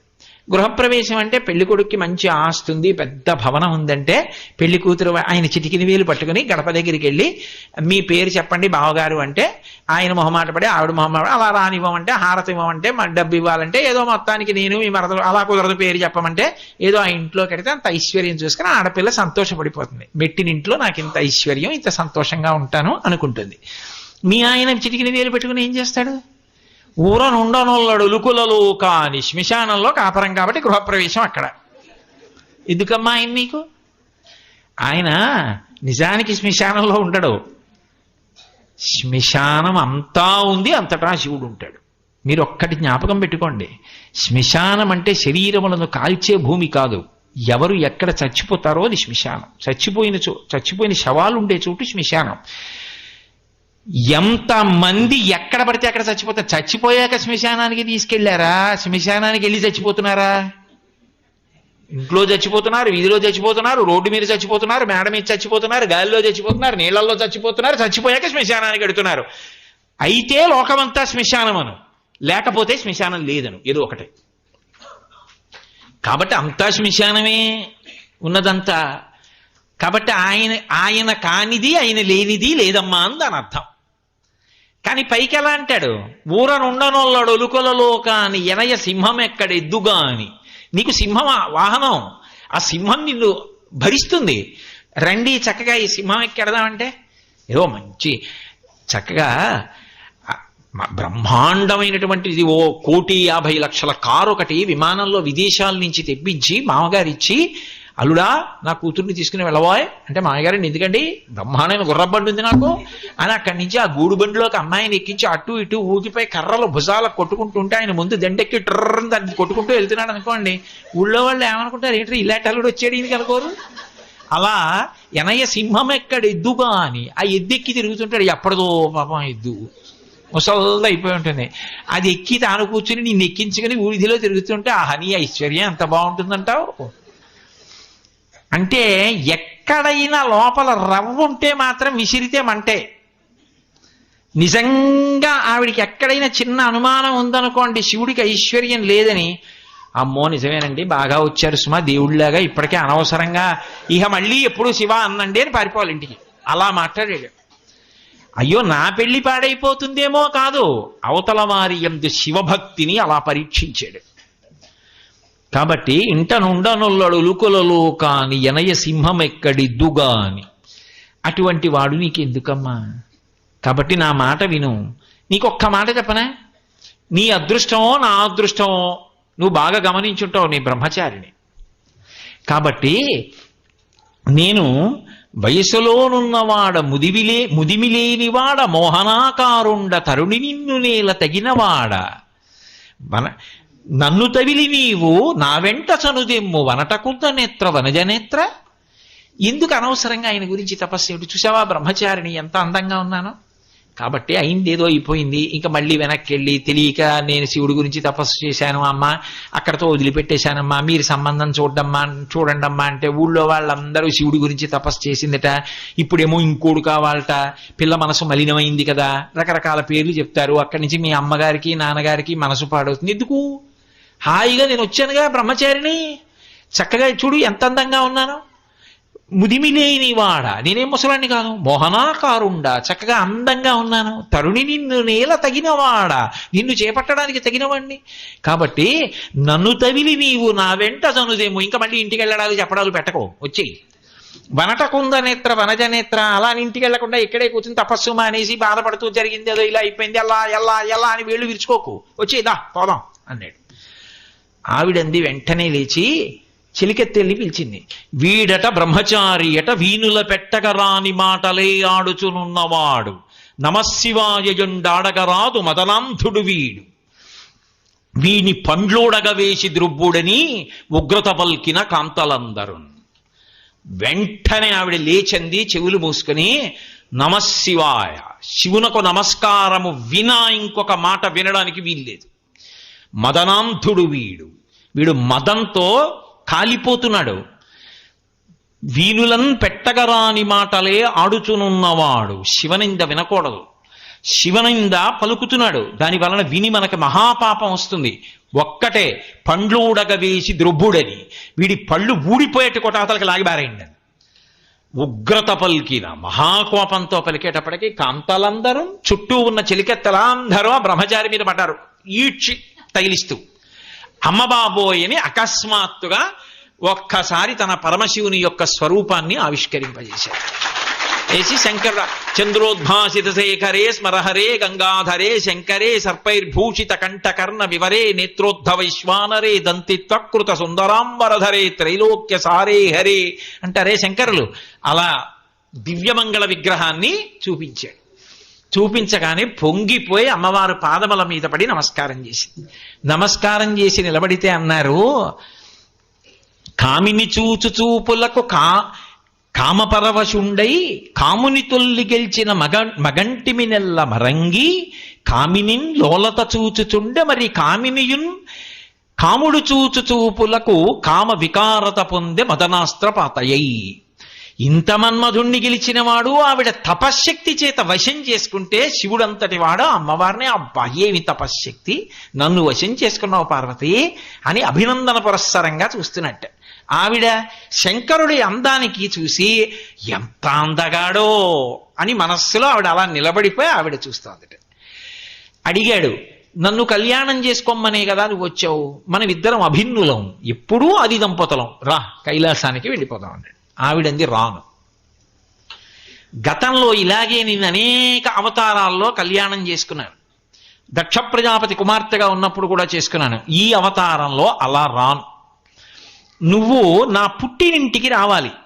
ఎక్కడ నా పుట్టినిల్లు? హిమవత్ పర్వత ప్రాంతంలో హిమవంతుడుండేటటువంటి చోటికి రావాలి. వచ్చి కన్యార్థివి కావాలి. నువ్వు అడగాలి, పెద్దవాళ్ళని పంపించాలి. పంపించి అయ్యా మీ అమ్మాయిని నాకు ఇవ్వండి అని అడగాలి. మా నాన్నగారు అమ్మగారు ఒప్పుకోవాలి. నేను కైలాసానికి వచ్చి పెళ్ళాడడం కాదు, నువ్వు కైలాసం విడిచిపెట్టి నా దగ్గరికి రావాలి. అదే కదూ నేను అన్నది. ఆశ్చర్యం ఏమిటంటే ఇక్కడ దేవాలయం ఉంటే ఇది కైలాసం, కానీ ఇక్కడ పార్వతీ కళ్యాణం ఎలా జరుగుతోంది? ఇక్కడి నుంచి శంకరుడు పక్కనున్న గాయత్రి ఇంజనీరింగ్ కాలేజీకి వెళ్ళి అక్కడ కళ్యాణం చేసుకుంటున్నాడంటే యథార్థమైన పార్వతీ కళ్యాణం ఆవిష్కరింపబడిందా లేదా? అది అమ్మవారి అమ్మవారి అనుగ్రహం. అంటే పార్వతీ కళ్యాణం ఎలా చెప్పబడిందో అలాగే చేసుకుంటోంది ఆవిడ. అందుకే కదా అన్ని సంబారాలు వచ్చాయి అనుకోకుండా. కాబట్టి నువ్వు రావాలి, కైలాసం విడిచిపెట్టి వచ్చి నన్ను పరిణయమాడి నన్ను తీసుకుని కైలాసానికి వెళ్ళు. రేపు అలాగే కదా, ఇక్కడి నుంచి వచ్చి కళ్యాణమై కళ్యాణమూర్తులు ఆలయంలోకి వస్తారు. కాబట్టి అలా జరగాలి కళ్యాణం తప్ప ఇంకొకలా నేను కైలాసానికి నీతో వచ్చేసి కైలాసంలో మన ఇద్దరం పెళ్లి చేసుకోవడం అన్నమాట ఉండదు. నువ్వు రా, పెద్దవాళ్ళని పంపించు, అర్థించు కన్యని అని. అమ్మ బాబోయ్ ఇంత నియమం పెట్టింది, భక్తి వశుడు కదా మరి, అలాగే అయితే పెద్దవాళ్ళని పంపిస్తాను అని కైలాస పర్వతానికి వెళ్ళిపోయాడు. వెళ్ళిపోయి ప్రమదగణాలందరినీ పిలిచాడు. వేరే అమ్మ కనపడిందిరా, కానీ ఈ అవతారంలో అమ్మని కళ్యాణం చేసుకోవాలంటే నేను కబురు చెయ్యాలి. పెళ్లి జరగాలి అంటే లోకంలో బలము గలవారు, నిపుణత కలవారు, బుద్ధి కుశలత కలవారు, సంపద కలవారు వివాహతతికి కవలయుధరం. ఎంత గొప్ప మాట చెప్పాడో చూడండి. ఆయన అన్నాడు, రే పెళ్ళి అవ్వడం అంటే కొన్ని లక్షణాలు ఉన్న వాళ్ళని ముందు సేకరించుకోవాలి, వాళ్ళని దగ్గర పెట్టుకోవాలి తప్ప ఏదో ఇంట్లో పెళ్ళంటే పెళ్ళి అంటే అంత సొబబుగా అంత అందంగా ఉండదు. అది చాలా అందంగా తృప్తిగా పెళ్లి జరగాలి అంటే బుద్ధి గలవారు, మొట్టమొదట మంచి బుద్ధి కలిగిన వారు, దాని గురించి తెలిసున్న వారిని ఆశ్రయించాలి. నిపుణత గలవారు, కేవలం తెలిసుంటే సరిపోదు, అక్కడ ఉన్న దేశకాలాదులను బట్టి అందం వచ్చేట్టు ఎలా చెయ్యాలో చెప్పగలిగిన వాడు అయి ఉండాలి. నిపుణత గలవారు, అలాగే బుద్ధి కుశలత కలవారు, దాని యందు మంచి సూక్ష్మ బుద్ధితో ఆలోచించి అప్పటికి ఏ నిర్ణయం చేసి ఎలా చెయ్యాలో చెప్పగలిగినటువంటి వారై ఉండాలి. అది శాస్త్ర విరుద్ధము కాకూడదు. సంపద కలవారు, డబ్బు కలిగిన వాడు ఉండాలి పక్కన పెళ్లిలో. ఎందుకని అంటే అస్తమానం అన్నింటికీ మీరు తీలేరుగా. బబుక్కన అవసరం వచ్చిందనుకోండి, ఓ 1000 ఇవ్వండి అంటే నోటు రాయండి అనేవాడు ఉంటే అలా పరువు పోదు. ఓ 1000 ఇవ్వండి అంటే తీసుకోండి అని ఏదో ఆయన డబ్బు ఈయన దగ్గర పెడితే ఈయనప్పటికీ ఆయనకి ఇస్తున్నంత చులాగ్గా తీసి ఇలా ఇచ్చేవాడు అయి ఉండాలి. అంతేగాని ఇచ్చి అండి ఈయన ఇస్తాడంటారా అని పెళ్లి కొడుకు తండ్రిని అడిగారు అనుకోండి, ఆయనకి మళ్ళీ ఎంత ప్రమాదం వస్తుంది అక్కడ. అందుకని సంపద కలవారు, డబ్బున్నవాడు ఉండాలి పెళ్లిలో పక్కన. కాబట్టి సంపద కలవారు వివాహతకి కావలయుధరన్. ఎవరితో? శివుడు. ఇప్పుడు మరి ఆడపిల్లి వారింటికి వెళ్ళి చేసుకోవాలి కదా. అందుకని ఇలాంటి వాళ్ళు మనకి కొంతమంది కావాలి. ఎలా, ఎవరిని పిలుద్దాం అన్నాడు. అంటే ప్రమదగణాలు అన్నాయి, అంత గొప్పవాళ్ళు మనకి లేకపోవడం ఏమిటి శంకరా? సప్తర్షులు ఎప్పుడూ నీ వెంట తిరుగుతూ ఉంటారు. సప్తర్షులు భార్యలతో ఉంటారు ఎప్పుడు. అందుకే సప్తర్షి పూజ అంత గొప్పది. అసలు పార్వతీ కళ్యాణంలో సప్తర్షి పూజ చేస్తే ఇంకా సొబగ్గా ఉంటుంది. ఈశ్వరుడు ఎప్పుడో చేయిస్తాడులేండి. కాబట్టి ఆ సప్తర్షుల్ని పిలవండి. అందులో వశిష్ఠుడి భార్య అరుంధతీదేవి ఉంది. పెద్దరికానికి పెట్టింది పేరు. ఎందుకంటే మగవాళ్ళు మాట్లాడుకునేటప్పుడు ఉండేటటువంటి లక్షణం ఏమిటంటే, బాగుండదని ఊరుకుని అందరూ వెళ్ళిపోయిన తర్వాత వెనక ఎకసెక్కం మాట ఏదో ఒకటి మొదలెడతారు. ఏంటో చూసారా, ఆ బాబోయ్ మనం ఏదో అనుకున్నాం కానండి, ఇలా లాంఛనాలు అంటే ఇంకా మన పని అయినట్టు, ఇప్పుడు ఇలా ఉంటే అంటుంది, పిడుగుపడినట్టు ఉంటుంది. ఇంకా రాత్రి ఆయనకి నిద్ర పడదు, ఇటు తుల్లుతాడు అటు తుల్లుతాడు, ఆ సఖ్యత పోతుంది. కాబట్టి లోపల మాట్లాడేవి కొన్ని ఉంటాయి, బయట మాట్లాడేవి కొన్ని ఉంటాయి. ఇక్కడ మాట్లాడేవి మామూలుగా ఉంటాయి, లోపల మాట్లాడేవి అత్యంత ప్రమాదకరమైన విషయాలు కొన్ని ఉంటాయి.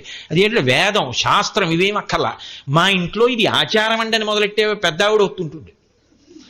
మాకు ఇలా ఉండాలండి, ఇన్ని పెట్టాలండి, 200 పెద్ద లడ్డులు ఉండాలండి, కాజాలు ఉండాలండి, అవి ఉండాలి ఆ పెళ్లికి. అదే ఆ పెళ్ళి అంటే అలా చెప్పిందా వేదం. సారి ఏం పెడతారు, ఎన్ని ఇస్తారు, మాకు చాలా సర్కిల్ ఉందండి, వీళ్ళు ఇవ్వకపోతే పంచుకోలేడు దరిద్రుడు, వాడు కొనుక్కుని ఇచ్చుకోలేడు. ఇగో ఇలాంటివన్నీ ఉంటాయి. మరి ఎందుకమ్మా మీరు ఇచ్చుకోలేరా అన్నాడు అనుకోండి, ఏ నా బోటికాడోను, ఒక్క కొడుకు అదో ముచ్చట కదండి వాళ్ళు అలా చేస్తే. ఆ లేకి బుద్ధికి ఇదొక అద్దకం మళ్ళీ. కాబట్టి మగపిల్లవాడి తల్లి అనేటప్పటికీ ఎన్ని అక్కర్లేని కోరికలు. బావగారు మీ శక్తిని బట్టి చెయ్యండి, ఆ తర్వాత ఆమె నా కోడలు, ఆమెకి ఎలా చేయించుకోవాలో నాకు తెలుసు, మీరు సంతోషంగా మీ పిల్లనివ్వండి బావగారు అన్నాడు. అదే రామాయణంలో జనక మహారాజు గారు అయితే అన్నాడు, నేను పెద్దవాణ్ణి, నేను గొప్పవాణ్ణి కాను జనక మహారాజా, నేను అర్ధిని, నువ్వు దానం చేస్తున్నావు, కన్యాదానం చేస్తున్నవాడివి నువ్వు, పుచ్చుకుంటున్నవాడిని నేను, నువ్వా గొప్పవాడివి నేనా?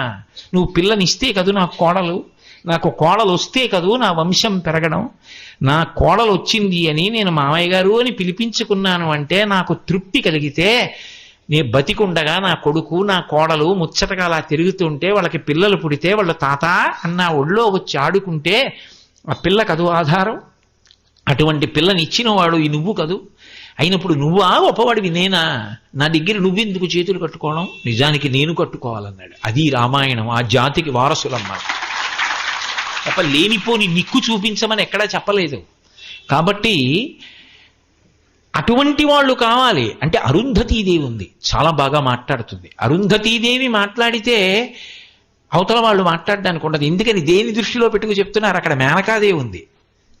అందుకని ఆ జాగ్రత్తగా మాట్లాడే వాళ్ళు ఉండాలి. ఆవిడికి నేను ఇంత తపస్సు చేశాను, ఇంత గొప్ప కూతురు, ఇంత గొప్ప కూతురికి తగిన వరుడు ఉండాలి, ఇదిగో శివుడే బ్రహ్మచారిగా వెళ్ళి చెప్పిన మాటలేవో ఎవరో వెళ్ళి చెప్పారనుకోండి, ఇంకేమైనా ఉందా?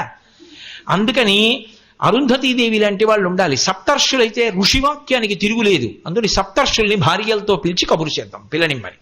అలాగే అన్నాడు శంకరుడు. పిలిచాడు, వచ్చారు. సప్తర్షులకి చెప్పాడు, మీరు నా పనుపున వెళ్ళి పిల్లని అపేక్షించండి, కన్యనిమ్మని అడగండి. ఓ తప్పకుండా మహానుభావ, నీ వైభవం చెప్పడం కన్నా మాకు అదృష్టమే ఉంటుంది, ఇప్పుడే బయలుదేరుతున్నాం. అరుంధతిని ఒక్కదాని వెనక్కి పిలిచాడు. అమ్మా ఇలారా అన్నాడు. వచ్చింది.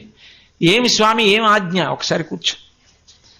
ఆయన అన్నాడు, గొప్ప నీతి చెప్పాడు. వనిత కూతుల పెండ్లి చేయునెడలన్ వాచాలకుల్ తల్లులేయని లోకంబులు పల్కుగావున సతీ నీ వద్రీషు ఇల్లాలితో ఒరగన్ వనరన్ ఈ కన్నియకున్ వరుండు తగు మీరు ఊహింపగానేల ఇమ్మని కార్యంబు ఘటింపగా పలుకు మీ నిరేజ పత్రిక్షణ అన్నాడు. ఈ లోకంలో పెద్ద ఇబ్బంది ఒకటి ఉందమ్మా, నీకు తెలియదు. ఏమిటో తెలుసా? కూతుల పెండ్లి చేయుడెల్లెడలన్ వాచాలకుల్ తల్లులే. ఆడపిల్ల పెళ్లి చేసేటప్పుడు మొట్టమొదట వాచాలత్వం ఎవరిది అంటే ఆడపిల్ల తల్లిదే. నేనంటలేదు మహాప్రభు, శివుడు అన్నాడు. ఎందుకంటే పెళ్లి కుదిరే వరకు ఒకలా ఉంటుంది, పెళ్లి కుదిరిపోయిన తర్వాత ఆడపిల్ల తల్లికి వెంటనే వచ్చే అనుమానం ఏమిటంటే, ఏమిటో అంత చటుక్కు నొప్పేసుకున్నారు, ఇంతకన్నా 4 సంబంధాలున్నాయి, ఈ సంబంధం కాకుండా మిగిలిన 3 కూడా ఒక్కసారి చూస్తే బాగుండేదేమో, గబుక్కు నొప్పేసుకున్నానేమో, ఆ 3 ఇంకా ఆస్తి ఎక్కువ ఉంది, ఆ పిల్లాడి ఉద్యోగం మంచిది, కాబట్టి ఇంకా పిల్ల సుఖపడినేమో, చటుక్కు నొప్పేసుకున్నామేమోనండి. మనం కానీ తొందరపడిపోలేదు కదా, మనం చేసిన నిర్ణయానికి పిల్ల జీవితం పాడైపోదు కదా, పర్వాలేదంటారా? ఆ పిల్లాడి జుత్తు నొక్కులుగా బాగానే ఉంది కానీ ఏమిటో ఇలా దువ్వుకున్నట్టు లేదు, అతను అయితే పాపిడి తీసుకుని పక్కకి ఇలా దువ్వుకుంటే అందంగా రెడీ మన పిల్లకి తగినట్టు ఉండడంటారా? ఇతను కొంచెం వలమవుతాడేమో అని నాకు అనుమానంగా ఉందండి అంటుంది. ఆయనకి నిద్ర పట్టదు. ఇంకా నేనేమైనా తప్పు చేశానా, ఆడపిల్లని అనవసరంగా ఇచ్చేస్తున్నానా, నా కన్నతల్లి ఏమైపోతుందో, నాన్నగారండి అని నన్ను నమ్ముకు బతుకుతోంది. ఇంకా మర్నాడు వాళ్ళు వచ్చారనుకోండి, అంత స్వేచ్ఛగా మాట్లాడు, అడుగడుగునా అనుమానమే. అక్కర్లేని మాట ఏదో చటుక్కునంటుంది, అగ్నిహోత్రంలో అంటుకుంటుంది అది. కాబట్టి వాచాలకులు తల్లులే కావున ఆ కన్యకున్ వరుణుడు తగు, ఇది బాగా చెప్పు, మీ అమ్మాయికి వరుడు తగినవాడే. ఎందుకంటే మేనకాదేవికి ఎక్కడో అక్కడ అనుమానం వస్తుంది, మా అమ్మాయికి తగినవాడేనా శివుడు అని 1000 మాటలు అడుగుతుంది. చాలా మంచివాడు, చాలా అందంగా ఉంటాడు, చాలా బాగుంటాడు. ఎందుకంటే అపప్రద ఒకటి ఉంది లోకంలో, పావులు వేసుకుంటానని. ఆ పావులు వేసుకుంటాడు కదమ్మా, మా అమ్మాయి ఎలా కాపురం చేస్తుంది, ఇలాంటివేవో అడుగుతుంది మేనకాదేవి. జాగ్రత్తగా చెప్పు సుమా, కార్యం భుగటింపగా పలుకు మీ అంభోజపత్రేక్షణ. ఎలాగైనా ఈ పెళ్లి కుదిరేట్టు మాట్లాడు సుమా, ఆవిడ తపస్సు చేసింది, మాట ఇచ్చారు, ఇప్పుడైతే నే తపస్సు చేయాలి మళ్ళీ, అందుకని జాగ్రత్త సుమా. అంటే లోకము యొక్క వ్యవహారం ఎలా ఉంటుందో అలాగే చెప్పాడు శంకరుడు. పార్వతీ కళ్యాణం ఎన్ని మలుపులు తిరిగిపోయింది అనుకుంటున్నారు, ఏదో పూర్తి చేయాలి కాబట్టి చేస్తున్నాను కానీ. సరే పాపం ఈ ఋషులు బయలుదేరారు. ఈ ఋషులు ఇలా బయలుదేరి దేవతలు అలా వచ్చారు. ఏం మీ అందరు వచ్చారన్నాడు శంకరుడు. స్వామి మాదొక్క కోరిక.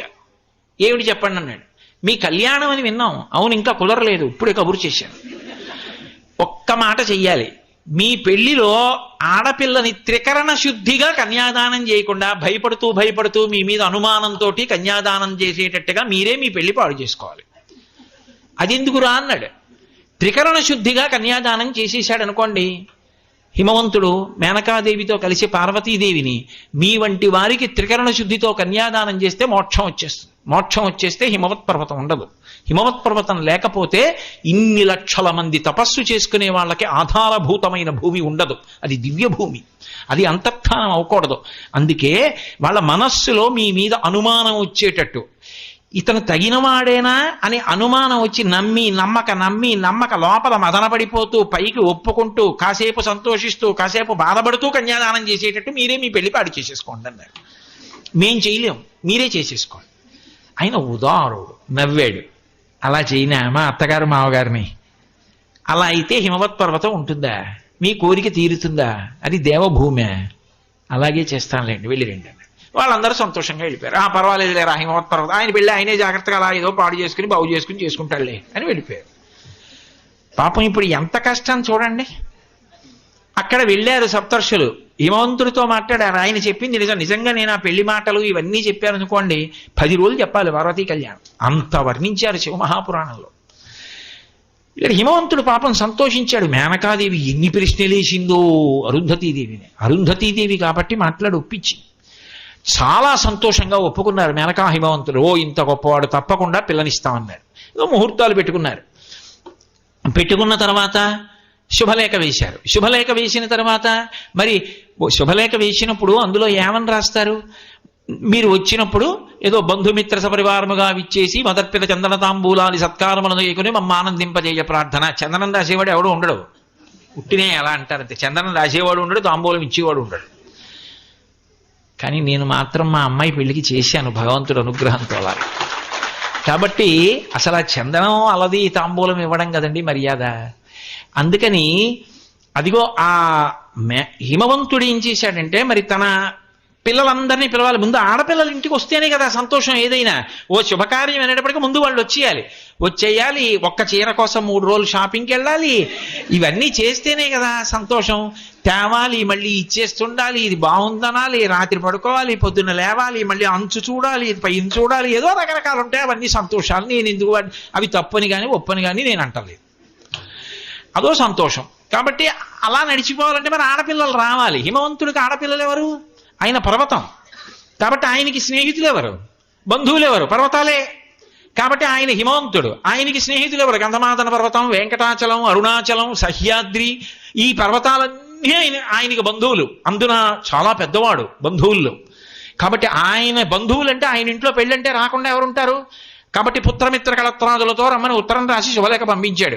ఇప్పుడు వెంకటాచలం వెడుతోంది అనుకోండి. వెంకటాచలం వెడితే వెంకటాచలంలో 7 కొండలు, 7 కొండల్లో ఉన్నటువంటి అరణ్యాలు, అరణ్యాల్లో ఉన్న తీర్థాలు, నదులకు భర్తలు కాబట్టి అల్లుళ్ళు సముద్రాలు, సముద్రాల్లో ఉన్న జలచరాలు, నదుల్లో ఉన్న జలచరాలు, పర్వతాల్లో ఉన్న ఎలకలు, గుహల్లో ఉన్న సింహాల దగ్గర నుంచి బయలుదేరి నదులు, సముద్రములు, జీవులు, క్రూరమృగములు, సాధుమృగములు, భక్తులు, మనుష్యులు అందరూ ఆడపిల్లి వారి తరపున వెళ్ళిపోయారు.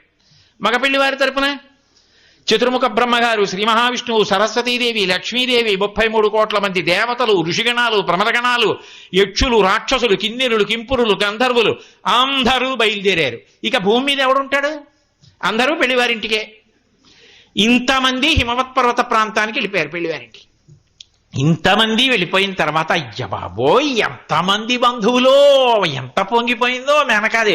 హిమవంతుడు అంటే పాపం భోజనానికి ఏమైనా బియ్యం సరిపోతాయా, కూరలు సరిపోతాయా, లేదా డబ్బు ఎక్కడి నుంచి తేవాలి, చాలా సంతోషంగా ఖర్చు పెట్టేటటువంటి అదృష్టం వచ్చింది, తప్పకుండా తెప్పించేద్దాం అని ఆయన ఏదో సంతోషంగా తిరుగుతున్నాడు. మేనకాదేవికి ఉత్సాహం ఏమిటంటే మరి అల్లుడిని ఇంకా చూడలేదు కదా, అల్లుడిని చూడాలని ఆవిడ సంతోషం. అందుకని ఆవిడ ఏం చేసిందంటే గవాక్షంలో పైకి ఎక్కింది అంతఃపురానికి. ఎక్కి పక్కన నారద మహర్షిని పెట్టుకుంది. దేవఋషి, ఆయనకి అందరూ తెలుసు. పెట్టుకుని మా అల్లుడిని చూపించవయా అంది. తెల్లవారుజామున బ్రహ్మముహూర్తంలో బయలుదేరింది ఊరేగింపు. వస్తున్నాడు శంకరుడు పెళ్లికి. మొట్టమొదట చతుర్ముఖ బ్రహ్మగారు వచ్చారు. 4 తలలు, కమండలం, ఆ హంసవాహనం ఎక్కి వస్తున్నాడు సరస్వతీదేవితో. చుట్టూ ఋషిగణాలు నిలబడ్డాయి, స్తోత్రం చేస్తున్నాయి. ఒకప్పుడు మేము కాకినాడలో ఇదంతా గొప్ప ఊరేగింపుగా నిజంగా అలా వేషాలు వేసి చేశాం పార్వతీ కళ్యాణం. ఎంత అద్భుతంగా జరిగిందో. అలా వస్తుంటే చూసింది మేనకాదేవి. అబ్బా ఆయనేనా మా అల్లుడండి. అబ్బా ఈయనకి 5 ఉండేవమ్మా, తలకాయలు ఓడి గిల్లిశాడు మీ అల్లుడు. 4 ఉన్నాయి. మీ అల్లుడు ఎక్కడమ్మా, మహానుభావుడమ్మా, ఆయన పేరు చెప్తే ఈయన పొంగిపోతాడమ్మా. ఓ అంత గొప్పవాడా. బ్రహ్మగారి గణాలన్నీ వెళ్ళిపోయి తర్వాత శ్రీ మహావిష్ణువు వస్తున్నారు. ఆయన అందచందాలు, లక్ష్మీదేవి, ఆయన వెనక ఉండేటటువంటి గణాలు ఎవరికి చెప్పతరం. ఆ శంఖం, చక్రం, ఆ శోభ, ఆ గరుత్మంతుడు, ఆ వేదనాదం. ఓహో మహానుభావుడు బయలుదేరి వెళ్తున్నాడు. ఆయనేనా? అమ్మ నిజంగా చెప్పాలంటే ఆయనకి మీ అల్లుడికి అభేదం, ఇద్దరికీ భేదం లేదు. కానీ ప్రస్తుత మాత్రం మీ అల్లుడు కాడు. ఇంతకన్నా మీ అల్లుడు అందంగా ఉంటాడు. ఈయన తపస్సు చేసి మీ అల్లుడి శరీరంలో సగభాగం పొందాడు.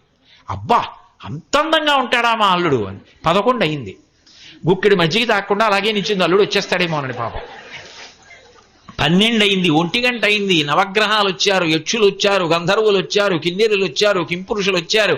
కాళ్ళు లాగి అక్కడే కుర్చీ వేసుకుని ఏదో పిలిచి గుక్కెడు మజ్జిగ తాగి పాపం అలా కూర్చుంది. అల్లుడు వెళ్ళిపోతాడేమో అని. ప్రదోష వేళ అయింది. ఇంకా సూర్య ఇంకా రాడేటా బాబు, తెల్లవారకట మొదలైంది. ఇంతమంది వచ్చారు, కాఫీలు భోజనాలు చూస్తున్నారు, కానీ మా అల్లుడు ఏడంది. నారదుడు అమ్మా ఆవిడ అడగలేదు ఈయన మా అల్లుడా అని. ఒక ఆయన ఎడుతున్నాడు మధ్యలో.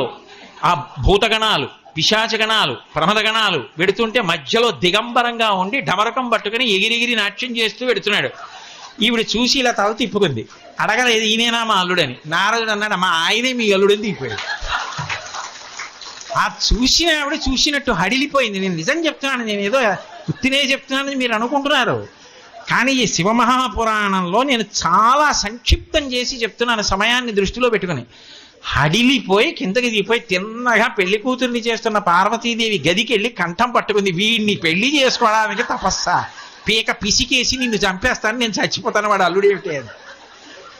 అమ్మా నీకు తెలియదమ్మా, ఆయన మహానుభావుడమ్మా, నా మాట వినమ్మా అంటుంది పార్వతీదేవి. మీ నాన్న సంగతి చెప్తాను. అసలు ఆయన అనాలి బియ్యం అంటాడు, విస్తరాకులు అంటాడు, అల్లుడు ఎవరో చూడలేదు ఇప్పటికైనా. ఆయన దగ్గరికి వెళ్ళి హిమవంతుణ్ణి పట్టుకుంటే అసలు సంగతి ఏమిటో అడుగుతానుండి. వచ్చిన వాళ్ళు సప్తర్షులు, అరుంధతి కదా, మనకి పెళ్లి మాటలకు వచ్చిందని వాళ్ళని పిలిచాడు.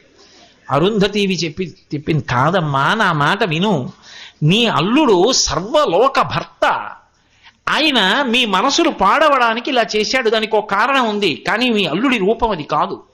అప్రాకృత శరీరం తం అతిమన్మథ రూపిణం ఘృతరీతి ఘనీభూతం సచ్చిదానంద విగ్రహం మహానుభావుడమ్మా. కోటి సూర్య ప్రతేకాశం సర్వావయవ సౌందరం విచిత్రవసనం చాధ నానాభూషణ భూషితం. ఇప్పుడు చూడండి మీ అల్లుండని చూపించాడు నారదుడు సప్తర్షులు. కోటి సూర్య ప్రతీకాశం, కోటి సూర్యులు వెలిగిపోతుంటే ఎలా ఉన్నారో అటువంటి రూపంతో ఉన్నాడు. సర్వావయవ సుందరం, ఇలా చేతి గోటి వంక చూస్తే ఇంకా కళ్ళు తిప్పుకోలేరు, అంతటి సౌందర్య రాశి ఆపాదమస్తకం. కోటి సూర్య ప్రతీకాశం సర్వావయవ సుందరం విచిత్రవసనం చాథ, ఎవ్వరూ కట్టుకోనటువంటి అద్భుతమైనటువంటి పట్టుబట్ట కట్టుకున్నాడు. విచిత్రవసనం చాథ నానాభూషణ భూషితం, అద్భుతమైనటువంటి భూషణములన్నీ ధరించి కిరీటం పెట్టుకుని మిసమిసలాడిపోతున్నాడు. కన్ను తిప్పుకోలేకపోయింది మేనకాదేవి. అబ్బా ఏమి సౌందర్యం! సమస్త గణములు అలా నిలబడిపోయి శంభో శంకరాట్ అలా ఉన్నాడు చూడ్డానికి. పైగా సుప్రసన్నం సులావణ్యం సుహాసంచ మనోహరం గౌరాభం యుతి సంయుక్తం చంద్రరేఖా విభూషితం. ఆయన్ని చూస్తే సుప్రసన్నం, మహాప్రసన్నుడై ఉన్నాడు. సులావణ్యం, ఏమి లావణ్యం! అది శరీరము యొక్క కాంతి కాలమునందు పడిపోయేది కాదు, అంత అద్భుతమైన కాంతితో ఉన్నాడు. సుప్రసన్నం సులావణ్యం సుహాసంచ మనోహరం, చిన్న నవ్వు నవ్వుతున్నాడు, కనపడకుండా పళ్ళు. మనోహరమైనటువంటి రూపంతో ఉన్నాడు. సుహాసంచ మనోహరం గౌరాభం, తెలుపు పసుపు కలిసినటువంటి రంగులో వెలిగిపోతున్నాడు. గౌరాభం ద్యుతి సంయుక్తం, కాంతులింతున్నాడు. ద్యుతి సంయుక్తం చంద్రరేఖా విభూషితం, తదియనాటి చంద్రరేఖ కిరీటం మీద ప్రకాశిస్తోంది. ఈ కాంతులకు ఆ కాంతి తోడయింది. ఇది చాలదన్నట్టు సూర్యేణ చిత్రితం మూర్ధ్ని, సూర్యుడు పైన గొడుగై ఉన్నాడు, తెల్లటి గొడుగై. సూర్యేణ చిత్రితం మూర్ధ్ని చంద్రదండ విరాజితం, చంద్రుడు దండమై ఉన్నాడు. గంగా చ యమునా చైవా విధర్తు స్మనుచామరే, గంగా యమున రెండూ కూడా స్త్రీ రూపాలు ధరించి పక్కన ఆయనకి చామరం వేస్తున్నాయి. చామరం వేస్తుండగా నడిచి వస్తున్నాడు. చూశారు మేనకా హిమవంతులు. నారదుడిని పిలిచి, మరి ఇందాక ఎవరినో చూపించావు? అమ్మా ఆయన, మరి అదే భయం, రేపు పండక్కి వస్తే ఇలాగే ఎప్పుడు ఉంటాడా? మరి అలా ఎందుకు కనపడ్డాడు అసలు? అమ్మా నన్ను ఏం చెప్పంటావు, అలాగా ఉంటాడు ఇలా, అదిగో అదే మనకు భయం. ఇలాగా ఉంటే అప్పుడప్పుడు అలా కనపడితే ఎలా అంటే, అమ్మా అది ఒక కారణానికి కనపడ్డాడు, ఆయనకి తెలియదు అమ్మా. అస్తమానం అలా ఎందుకు కనపడతాడు? కనపడ్డలాగా. ఆయన దిగంబరుడు అన్న మాటకు అర్థం దిక్కులు అంబరములు అంతటా నిండిపోయి ఉన్నటువంటి స్వరూపం అది. దాని తత్వం వేరు. ఒక కారణానికి కనపడ్డాడు. ఏమిటి అసలు కారణం? మేనకాదేవికి మనసులో అపనమ్మకం ఉండిపోవాలి. ఇలాగే ఉంటాడా, యోగ్యమైన వాడికి ఇస్తున్నామా పిల్లని అన్న భయం ఒకటి ఉండిపోవాలి. ఇంత చూసినా హిమవంతుడికి అదే భయం ఉండిపోవాలి. కన్యాదాన సమయంలో ఉండిపోతే హిమవత్ పర్వతం ఉండిపోతుంది, దేవతల కోరిక తీరుతుంది. అందుకు చేశాడు అది. ఎవరు చేస్తారు? మహాత్యాగి. పార్వతీ కళ్యాణం అంటే శంకరుడి యొక్క శీల వైభవం.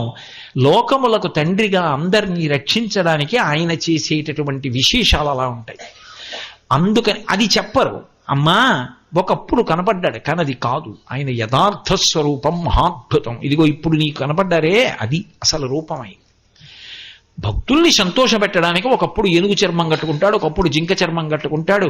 అవన్నీ వేరు. ఆయన తత్వావిష్కరణ కోసం వచ్చేవి. ఆయన యథార్థ స్వరూపం ఇది. అందుకే ఆయన రూపాన్ని చూసిన వాళ్ళు ఆయన శరీరంలో అర్ధభాగాలు కోరుతూ ఉంటారు. అంతటి అందగాడమ్మా అన్నారు. చాలా సంతోషించింది. సరే అయితే పార్వతీ కళ్యాణం చేస్తాం ఒప్పుకున్నారు. అందరూ ఇంతమంది వచ్చారు కదూ, ఇంతమంది వచ్చి పార్వతీ కళ్యాణం మొదలు పెడుతున్నారు. మొదలు పెడుతుండగా శ్రీ మహావిష్ణువు పరుగునొచ్చారు. పరుగునొచ్చి శంకర కంకణోరగపతి కామధ్వంసక, పెద్ద ఉపద్రవం వచ్చిందన్నారు. ఏమిటన్నారు? పర్వతాలు వచ్చేశాయి, నదులు వచ్చేశాయి, సముద్రాలు వచ్చేశాయి, జలచరాలు వచ్చేశాయి, భక్తులు వచ్చేశారు, మనుష్యులు వచ్చేశారు, దేవతలు, యక్షలు, గంధర్వులు, కిన్నెరుడు, కింపురుషులు, బ్రహ్మగారు, నేను, అదిగో ఋషిగణాలు, ప్రమదగణాలు, అన్ని గణాలు హిమవత్ పర్వతం మీదకి వచ్చేసాయి. స్వామి ఈ భూమి యొక్క బరువుని ఓర్చలేక ఒక పక్కకి ఒరిగింది భూగోళం. ఎలా ఇప్పుడు దీన్ని దిద్దడం? మీరే రక్షించాలి అన్నారు. వెంటనే అగస్త్య మహర్షిని పిలవండి. అందరొకెత్తు, ఆయన ఒక్కడొకెత్తు అన్నారు. అగస్త్య మహర్షి వచ్చారు. నువ్వు నా కళ్యాణం ఎక్కడున్నా కనపడుతుంది, వరం ఇస్తున్నాను, నువ్వు దక్షిణ దిక్కుకి వెళ్ళన్నారు. అప్పుడు ఆయన దక్షిణ దిక్కుకు వస్తే సమంగా నిలబడింది భూగోళం. అప్పుడు పార్వతీ కళ్యాణం జరిగింది. చతుర్ముఖ బ్రహ్మగారు స్వయంగా ప్రధాన పౌరోహిత్య స్థానంలో కూర్చున్నాడు. కూర్చుని కళ్యాణం చేయిస్తున్నాడు. ఈ కళ్యాణం చేయిస్తుండగా ఒక చమత్కారం జరిగింది. ఆడపిల్ల గౌరీ తపస్సు చేస్తూ ఉండగా, రేపు చూద్దరు కానీ మీరు కళ్యాణంలో ఈ విశేషం అంతాను. ఆడపిల్ల గౌరీ పూజ చేస్తూ ఉంటుంది. ఎందుకు చేస్తూ ఉంటుంది అంటే, ఆడపిల్ల పూజ చేస్తూ ఉండగా మామగారు పంపిన మనుష్యులు వస్తారు. వచ్చి ఈ పిల్లని మా అబ్బాయికి చేసుకుందాం అనుకుంటున్నాం అని వాళ్ళు వెతుక్కుంటూ వస్తారు. ఆడపిల్లవారు వెతుక్కోరు, మగపిల్లాడి వాళ్ళు వెతుక్కుంటారు. వెతుక్కుని వచ్చేటప్పటికి ఆ పిల్ల గౌరీ పూజ చేస్తూ ఉంటుంది. చేస్తున్నప్పుడు వాళ్ళ ప్రవర చెప్పి అడుగుతారు, మా ప్రవర ఇది, మీరు కన్యాదానం చేస్తారా అని అడుగుతారు. వాళ్ళు ప్రవర చెప్పి అడుగుతారు. అందుకే పెళ్లిలో అత్యంత కీలకం ఏమిటి అంటే మామగారు ఒప్పుకోవడం ప్రధానం. అప్పుడు అన్నదమ్ములతో కలిసి నించుంటాడు. నించుని అప్పుడు చెప్తాడు, ఈమెని నా కోడలుగా స్వీకరిస్తున్నాను అని చెప్తాడు మామగారు. నిర్ణయం ఆయనే చేశాడు. వైదిక నిర్ణయం ఆయన చేశాడు. ఈమె నా కోడలు అన్న నిర్ణయం చేసింది మామగారే. అందుకే ఆ పిల్ల యోగక్షేమముల కర్తవ్యం మామగారిదే. ఆ పిల్ల కంట నీరు పడకుండా చూసుకోవలసినటువంటి కర్తవ్యం మామగారి మీద ఉంటుంది. అందుకే ఆడపిల్ల ఏడిచేది ఎప్పుడు అంటే మామగారు వెళ్ళిపోతే. అటువంటి వ్యక్తి నాకు మళ్ళీ ఎక్కడొస్తాడు అని. తండ్రి కన్నా కూడా అంత ప్రేమతో ప్రవర్తిస్తాట మామగారు. కాబట్టి ఇప్పుడు పార్వతీదేవి వైపుకి ప్రవర ఉంది. ఎందుకంటే అక్కడ హిమవంతుడు ఉన్నాడు. మాది ఈ ప్రవరండి అంటాడు. మా నాన్నగారి పేరు ఇదండి, మా తాతగారి పేరు ఇదండి, ఏదో మా ముత్తాతగారి పేరు ఇదండి, ముత్తాతగారి నుంచి చెప్పాలి ప్రవర. చెప్తాడు. మరి శంకరుడి వైపు చెప్పడానికి ఎవరిని అడగాలి? తీరా పెళ్లి మొదలైంది. బ్రహ్మగారు అన్నాడు, నేను పెద్దవాణ్ణి, సృష్టికర్తని, పౌరోహిత్యానికి ఏదో కూర్చున్నాను చేయిస్తానని. కానీ ఏమో నాకు తెలియదు శంకరుడి ప్రవర. ఎవరి నప్త్రేం చెప్పను, ఎవరి మునిమనవడం చెప్పను, నాకు తెలియదు. మరి పెళ్లి కుదుర్చుకున్నవాడు నువ్వు అడగలేదా అన్నాడు హిమవంతుడిని. పైగా అంటే ఏమో నేను ఆయన వైభవం గురించి సప్తర్షులు చెప్తే విని ఒప్పుకున్నాను తప్ప నాకు తెలియదు ఆయన ప్రవర ఏమిటో. మరి ప్రవర చెప్పాలి కదా పెళ్లిలో అని సప్తర్షుల్ని పిలిచి అడిగారు. మీరు కదా పెళ్లి కుదిరిచ్చారు, ఆయన ప్రవర ఏమిటి అని అడిగారు. ఏమో మాకోడు తెలిసి ఏమిటి, ఆయన తెలుసు కానీ ఆయన తండ్రి తెలుసా, ఆయన తాత తెలుసా, ఆయన ముత్తాత తెలుసా, ఆద్యంతముల యందు ఉండేవాడు ఆయన, ఆయనకి ప్రవర ఏం చెప్పమో మాకు తెలియదు అన్నారు. పెళ్లి అయిపోయింది. మరి ప్రవర చెప్పకుండా పెళ్ళి ఎలా మళ్ళీ అయిపోయింది పార్వతీ కళ్యాణం. ఆగిపోతే ఎలా అంటే నారదుడు మురిసిపోయి తల ఊపి వినవాయించుకుంటున్నాడు. అందరూ కలిసి ఆ నారదుడు చెయ్యట్టుకున్నారు. ఇలా మేమిది యథార్థంగా పార్వతీ కళ్యాణంలో ఇదంతా చేశాం. పార్వతీ కళ్యాణం ఒకప్పుడు కాకినాడలో చేస్తే పట్టణం మురిసిపోయి. నన్ను ఒక ఆయన అడిగారు, ఇది సికింద్రాబాద్ పెరేడ్ గ్రౌండ్స్లో దీన్ని రిపీట్ చేయకూడదా అని. ఆ తర్వాత మళ్ళీ నేను ఎప్పుడు ఇంకంత భారీ ఎత్తున చేయలేదు. అంత అద్భుతమైన కళ్యాణం, ఎంత పెద్ద ఊరిరిగింపు. నిజంగా హిమవంతుడు ఇంటికి వెళ్ళినప్పుడు ఎలా వెళ్ళిందో అలా వెళ్ళాం. ఏమి నానాజీ గారు, అంత గొప్ప ఊరిరిగింపు, అంత గొప్ప కళ్యాణం చేయించుకుంది అమ్మవారు ఆ రోజుల్లో. కాబట్టి నారదుడి చెయ్యట్టుకున్నారు. ఒక పక్క ప్రవర తెలియక మేమేడుస్తుంటే ఈ వీణావాయిద్యం ఏమిట్రా నాయనా అని అంటే ఆయన ఆపన్నాడు, అమాయకులారా, శంకరుడికి ప్రవర ఏమిటి? పెద్ద పెరుమాళ్ చిన్న పెరుమాళ్ అంతే ఆయన ప్రవర. పెద్ద పెరుమాళ్ చిన్న పెరుమాళ్ అంటే వెనకటికి ఎవడో వచ్చేట పాలేరు ఉద్యోగానికి. నీ పేరు ఏమిటి అన్నాడు యజమాని. నా పేరు పెరుమాళ్ళు అన్నాడు. మరి పెరుమాళ్ళు అయితే నేను ఎప్పుడైనా ఎరా బుద్ధుందా లేదా, పేడెత్తలేదు పెరుమాళ్ అని ఎలా అంటాను? పెరుమాళ్ళు అంటే భగవంతుడు. అందుకని నేను ఎప్పుడైనా తిట్టాలంటే ఈ పేరు ఉంటే కుదరదు, మీ ఊరు వెళ్ళి పేరు మార్చుకో అన్నాడు. డబ్బు అన్నాడు. ఓ 50 రూపాయలు ఇస్తాను, వెళ్ళి మార్చుకురా అన్నాడు. వెళ్ళి మార్చుకొచ్చాడు. మార్చుకొచ్చావా అన్నాడు. వచ్చానని. ఏమి నీ పేరు? పెద్ద పెరుమాళ్ అన్నాడు. పెరుమాళ్ పెద్ద పెరుమాళ్ళు అయ్యాడు ఇప్పుడు పేరు మార్చుకుంటే. శంకరుడికి ప్రవర ఏమిటి అంటే పెరుమాళ్ పెద్ద పెరుమాళ్ అంతే ప్రవర. ఆయన నాదస్వరూపుడు, ఆయనే నాదం. అందుకే కదా త్యాగరాజస్వామి నాదతనుమనిషం శంకరం అంటారు. అటువంటి వాడికి ప్రవర ఏమిటి? కాబట్టి మొదలు పెట్టండి. ఇప్పుడు సప్తర్షులు చెప్తారు, దీన్ని ఆధారం చేసుకుని వచ్చిన ప్రవరే చెప్పండి అన్నాడు.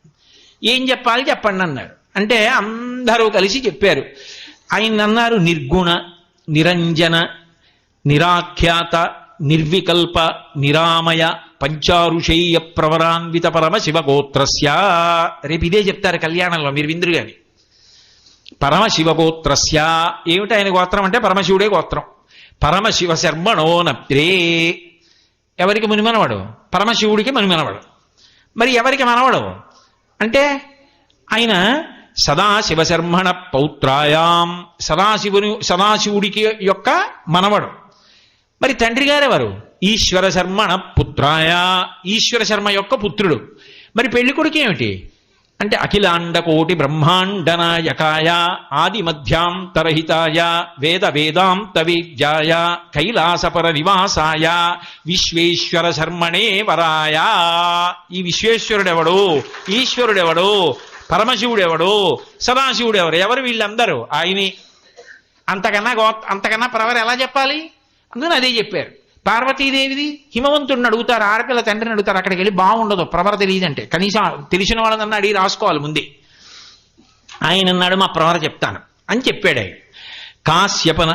కాశ్యపావత్సారణ ధృతత్రయా ఋషేయ ప్రవరాన్విత కాశ్యపసగోత్రస్య, కాశ్యపసగోత్రం వాళ్ళది కాబట్టి కాశ్యపసగోత్రస్య